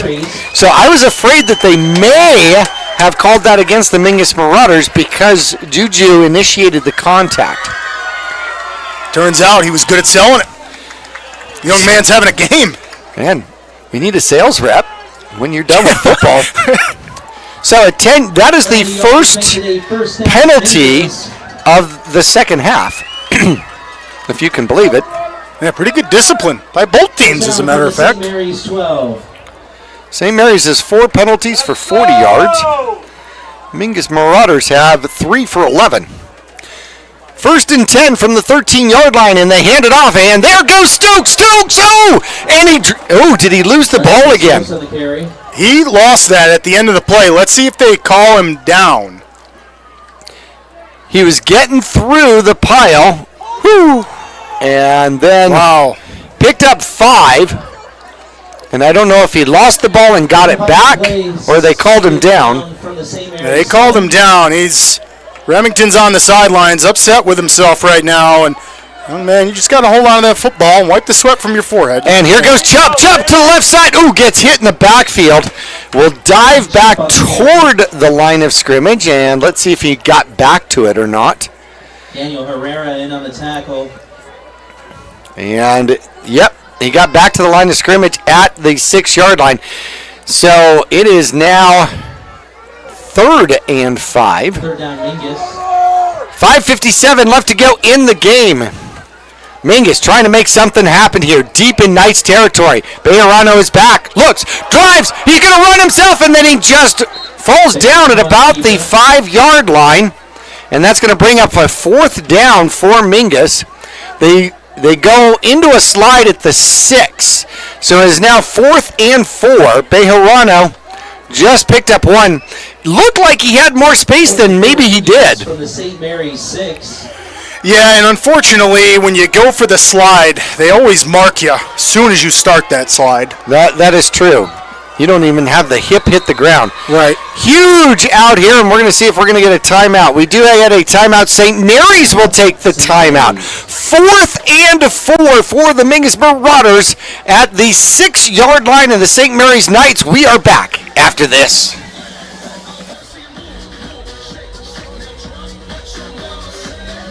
Oh, Marauders.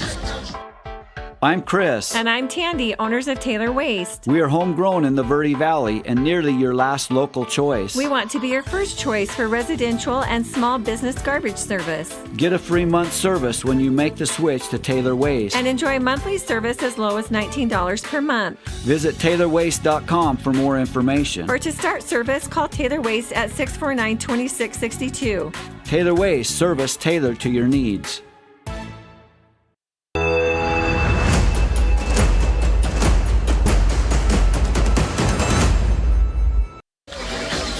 Huge 4th down here for the Mingus Marauders.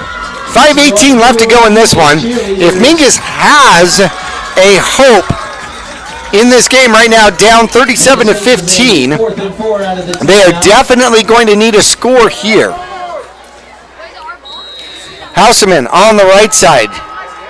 Gonzalez on the left. There's the snap. Quarterback looks, he's in trouble, throws the ball out, goes to the far side, it's going to be Chupp, he's going to dive forward, he's going to be short.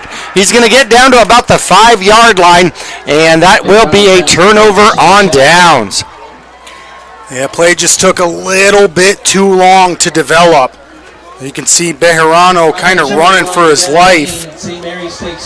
And he was able to just chuck it over to Chupp, which looked promising, but then obviously it took so long that a few of the Knights were able to run to that side of the field by the time Chupp caught that. So St. Mary's does a good job of keeping the Marauders out of the end zone. And man, Jackie, that's a frustrating one. They survive at the interception for the Mingus Marauders at the 39-yard line. They take the ball back at their own 5. Mingus is going to need a defensive score here. One would imagine it's going to be the Brown show out of the backfield.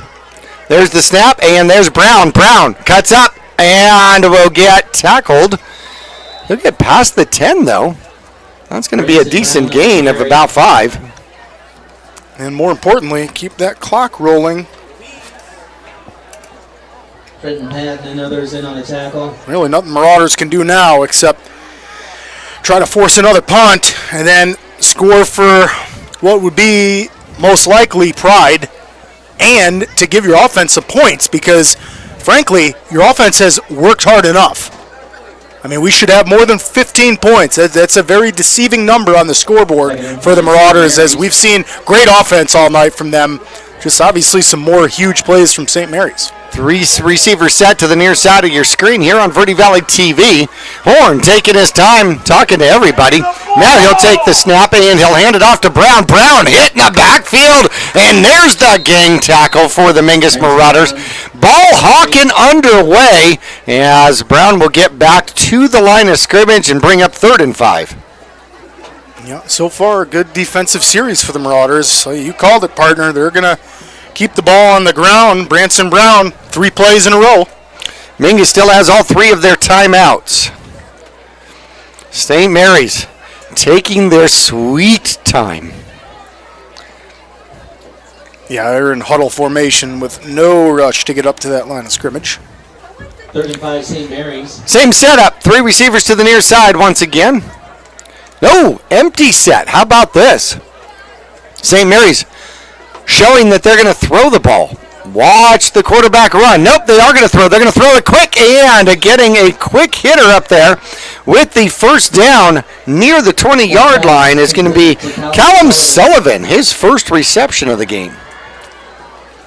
I tell you what, Landon Backus had a great swim move on that last play. And Landon, if you only could have got your hands up on that, man, he would have had an interception. That's great defense by Backus. Well, the Marauders defensive lineman that's also playing offense. And you see Watson out there. These guys are dogs, man, working all night. Larcher. 20-yard line of scrimmage here, 1st and 10. St. Mary's just trying to run this one out. There's the snap, and they will hand it off to Brown. Brown tries the right-hand side. Mingus will bury it pretty close to the line of scrimmage. As we hit 2:30 left to go in game number 1. The Mingus Marauders on the road for the next 4. The string of foothills. We're going to go to Avondale and then head south toward Mexico for a really, really, really long time. That's a good one, partner. Yes. Heading south. Yes. I mean, it takes you like 2 hours to get, to the road, and then like almost another hour to get south on I don't want to think about it. I swear, String of Foothills is like at the end of the universe. The road ends, and you're like, really? Seriously? And they're like, yeah. 150 left to go. Spread formation, one back in the backfield. There's the snap, and the quarterback's going to throw, and he's hit as soon as he gets the ball, but he picks up decent yardage, about 5. That's going to be Sullivan again. And the completion will keep the clock going. The Marauders aren't looking to stop it now, Jackie. I think it's just a little too far out of reach, or maybe... Now, it looks like the refs are calling a timeout on this. But nonetheless, you like to see the Marauders play solid defensive back position. And the last few plays, there's been passing, but the DBs are all over them. So right now, Marauders defense just playing tight. Obviously, St. Mary's is in no rush as they just got to kill 1:15. And Horn jogs in with the play. And he says, we're going to give the ball to the running back. And Brown said, me? Again? He said, okay, I will go back here and stand, and you hand me the ball. 3 receivers set to the top side. We'll see if they actually try to throw out of this. 55 seconds left. Horn talking to Brown about, hey, where are we going to dinner after this? There's the snap, and they do hand it to Brown. Brown rushes forward, and that'll do it. They do pick up the first down. He gets 8, and will move the chains, actually 9 and move the chains. And that should do it for the Mingus Marauders. 2 more snaps, and this one will be in the historical books as the St. Mary's Knights will beat the Mingus Marauders for the first meeting ever between these teams. We had an inaugural game. Yeah, you got it. Yeah, did I say it right? Inaugural game. I feel like a frog when I say that word. Inaugural. 11 seconds. 10 seconds. 8 seconds. St. Mary's is going to rush to the line with 5 seconds left to go in this one. 3, 2, and nobody's going to stop this one. And there is the cannon. Not the cannon that scored 4 times, but the Mingus Marauder cannon. And there's your final score, 37-15 as we get into the 360 Automotive post-game show. We will return and go through the scoring for this one, and we'll be back to Mingus Union High School after this. Thanks for supporting Mingus football tonight.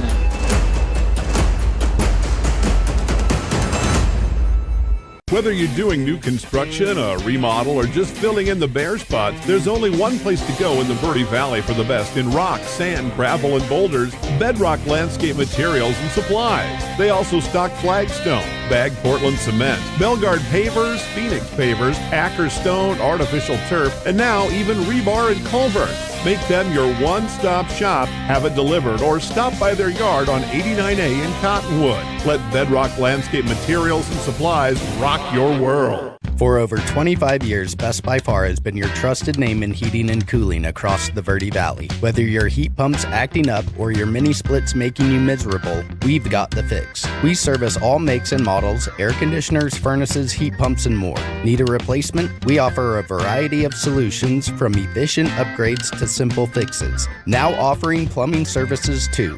Call Best by Far at 928-282-2250 or visit besthvacbyfar.com. That's far with 2 R's. When you're looking for a plumber, no matter the job, call The Best Plumbing. From energy-saving tankless water heaters to whatever remodel project you have in mind, from the simple to the exotic. The Best Plumbing prides themselves on quality workmanship and efficiency for a fair price.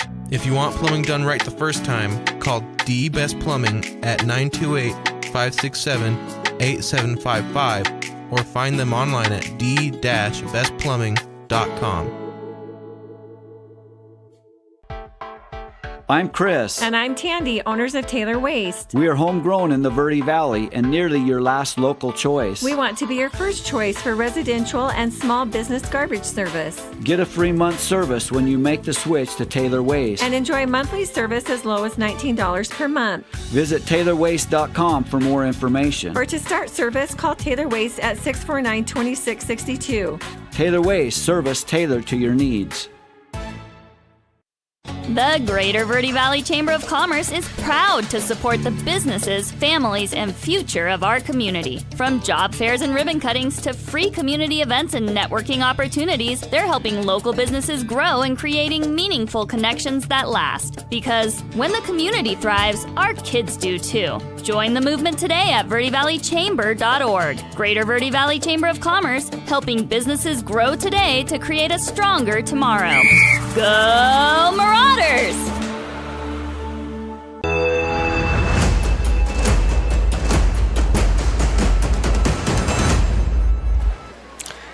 Welcome to the 360 Automotive post-game show, and of course 360 Automotive located on Main Street in Cottonwood. You can schedule today at 360autoaz.com. That is 360autoaz.com, and at 360 Automotive in Cottonwood, they'll keep your road ride ready with reliable and affordable maintenance and repairs, locally owned and operated here. Well, all the scoring was pretty much here in the first half, only 7 points in the second half, and that was a 31-yard breakaway by Brown. Actually, more of a pinball machine kind of a move, as he went 31 yards in for the touchdown.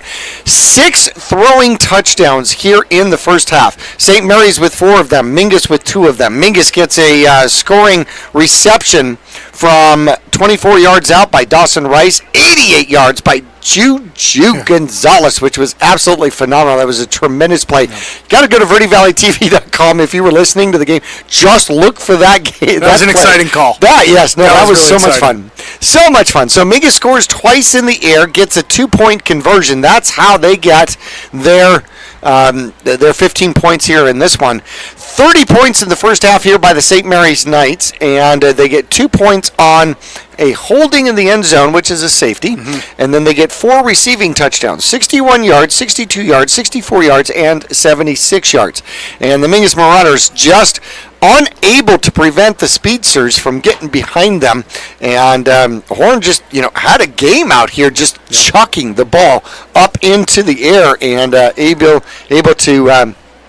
able to get some pretty impressive throwing numbers here for this one.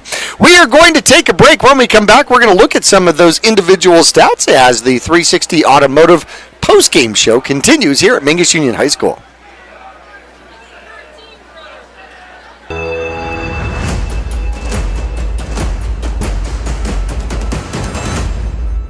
For over 6 decades, Salt River Materials Group Phoenix Cement has proudly supported youth sports here in the Verde Valley. From baseball and softball to football and basketball, they empower young athletes to reach their full potential. Salt River Materials Group employees are actively involved, giving back to the community through coaching, mentoring, and volunteer efforts. With a strong commitment to environmental stewardship, they're helping to build a brighter Verde Valley. Visit srmaterials.com. Salt River Materials Group Phoenix Cement, building a stronger Verde Valley today and tomorrow.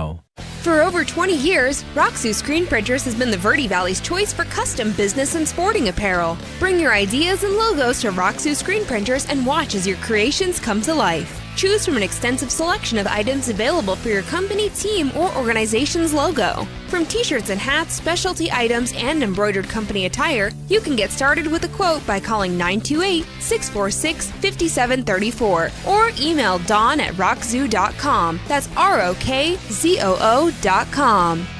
Since 1925, Tiffany Construction has worked with developers and local and federal government to build, expand, and improve infrastructure, roads, drainage systems, and subdivisions. From concept to completion, the Tiffany Construction team provides a full complement of construction services and state-of-the-art delivery methods customized to fit your needs and budget. They're Arizona's longest tenured family-owned and operated civil contractor and proudly serving the Verde Valley since 1991. Tiffany Construction, knowledge and experience to bring your project to reality. Yavapai College offers affordable, career-focused, fully accredited, and 100% online bachelor's degrees in business, nursing, computer science, and a first-of-its-kind 3-year Bachelor of Applied Science in Business. Whether you're starting fresh, advancing your career, or exploring a new passion, Yavapai College provides personalized support and real-world opportunities to help you succeed without the burden of overwhelming debt or the need to leave home. Learn more and enroll today at yc.edu.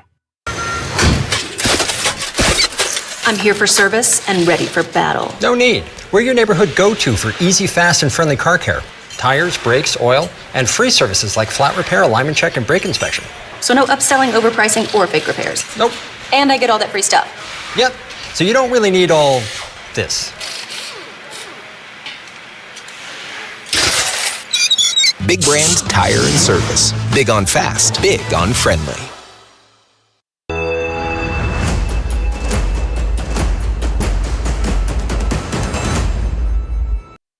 360 Automotive postgame show continues out here, and individual stats for the visiting Knights from St. Mary's here on the ground. 91 yards. Horn had 1. Brown had the other 90, and a touchdown. 12 rushes and 90 yards in this one.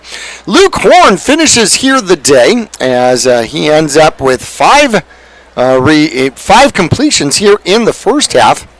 And he picks up another 7 in the second half. So he ends up 12 for 21 in the game, 307 yards, 4 touchdowns, 1 interception, and was sacked 3 times here in this one. His favorite receiver, who did go down with cramps, was Cannon. Anthony Cannon here in the first half had 197 receiving yards and 3 touchdowns in this one. Didn't catch a ball here in the second half. Chavez had a couple of receptions here in this one as he gets 64 yards on 2 receptions, also a touchdown. Barry ends up with a couple of catches for 13 yards. Sullivan had a couple of catches for 16 yards. And Harrington had 1 catch for the St. Mary's Knights for 11 yards. Mingus Marauders took the ball away once on a interception out there as Moreno picks up the interception. A great play by the Mingus Marauders. Unfortunately gave up the ball 3 times, threw 2 interceptions and gave up a fumble recovery here for the Mingus Marauders. Taking a look, well, actually, let me go into that. What do you think of St. Mary's stats here? I'm looking at their last year stats. I thought they were going to really be run heavy here in this one, and that's not what they did. It seemed like it when we were going over last year's stats from St. Mary's. It was a lot of rushing, lot of rushing. Now, before the game, I got to talk to Coach Rout for the defense out there, and he said that they were going to look for them throwing the ball deep. He's seen that as some of their not trick plays, but they'll pull that out of their pocket. We saw it a lot tonight. And it could be the speed that they have this season with Cannon and Chavez, and really, putting it up through the air, they have so many yards on just few little plays. And the Marauders, if they could have gotten a couple of those back, this is all of a sudden a 1 or 2 point game. But no, St. Mary's, give them a lot of credit. Those offensive coordinators over there and that offensive line for St. Mary's got the job done. Gave their quarterback Horn enough time to get the ball up and find those talented wide receivers. Bejarano in his first start for the Mingus Marauders as a sophomore ends up going 19 for 29 in the game. 19 for 29 in the game, which is actually fantastic. 203 yards, which is unbelievable. Got sacked twice in the game, intercepted twice by hooks from the St. Mary's Knights, and threw 2 touchdowns in the game. So 2 touchdowns, 2 interceptions, and got sacked twice in this one. On the ground, Chupp had quite a game, as Shane Chupp ends up with 20 carries, 95 yards, precariously close to the 100-yard game out there. Did not score on the ground, were the Mingus Marauders. Remington Stokes ends up with 4 carries, 21 yards for the Mingus Marauders. However, most of the yards in the air here.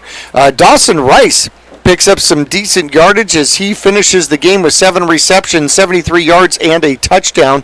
Juju Gonzalez leads all receivers for the Mingus Marauders, 94 yards on 2 receptions, one of those being an 88-yard reception. Shane Chupp had a couple of receptions for 16 yards, as well as Stokes had 1 for 8 yards. Cameron Houseman had 3 receptions for 15 yards out there for the Mingus Marauders. Now, is that what you expected from Mingus to start off the 2025 season? Sure. I was really optimistic coming into tonight. I knew St. Mary's went 5-5 last season, and they played formidable opponents, and they have a lot of returners coming back. So, of course, I knew competition was going to be good. As I said multiple times tonight, the St. Mary's team's looking to get into the playoffs. So anytime you have that kind of, anticipation, you got a good squad with you, and they do. They have great speed and everything. And for the Marauders, it's going to take a little bit of cleaning up. I mean, really, they were so close on so many levels tonight. It was frustrating being up here in the box. We saw great offense from them. We saw quite a few drives tonight, at least 4 or 5 drives, go for 60 yards or more, and couldn't finish on a couple of those drives, and that's what'll get you in the end. Locally owned and operated, 360 Automotive. Whether it's a scheduled service or those unexpected pains in the muffler, they fix it affordably, reliably, and as quickly as possible. Trust 360 Automotive to keep your car on the road and out of the shop, as they are our post-game sponsor. How about scores here around 4A? Any good ones out there? Yeah, Jackie, we got a final from the Bradshaw Mountain game. Final there is number 4 Arcadia 37 and Bradshaw 8. Oof. So Arcadia kind of handed it to them tonight.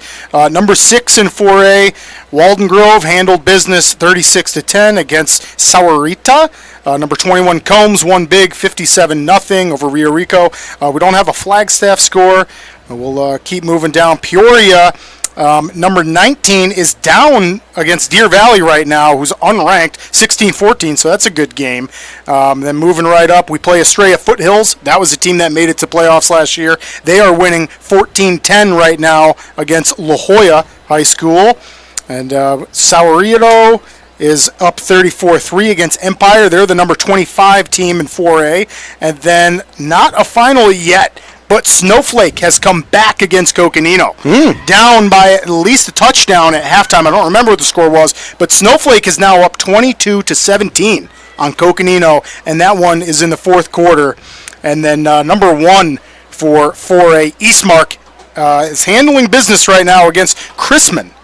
I haven't heard of Chrisman. I wonder if it could be a different state, because Eastmark is the number 1 team, and last year when AIA dropped the rankings, Eastmark was up there. I mean, they had a lot of power rankings, so could be a school from a different state, but they're taking care of business right now too. And then Prescott, number 13 in 4A, handling Greenway 49-3. So they're taking care of business. And then Mojave with a big win over Paradise Honors. That one's 41-7 in the 3rd quarter. That one's still reporting. So I imagine that one's dwindling down. But then on Thursday we had Lake Havasu beat Gila Ridge 21-20, and that's some of the 4A scores we got. Now Mojave comes back to the Grand Canyon region from the 3A division, where they just literally went down and dominated, and the AIA said,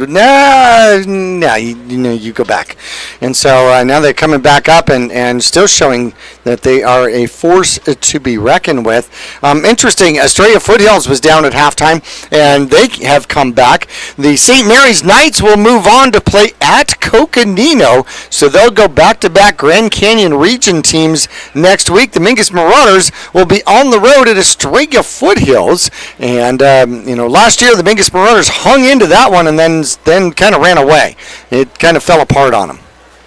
Yeah, and that's an Estrella Foothills team that we were talking before the season started. I remember being a close game, and I know they pulled away and got us by almost 20 points, but it just felt closer, similar to tonight, where it was huge chunk plays that got St. Mary's this big gap in the scoreboard. It was the same with Estrella Foothills, really. It was a good game. So Marauders have got great competition on the schedule this year, and they started with a good game tonight, a lot to build off of.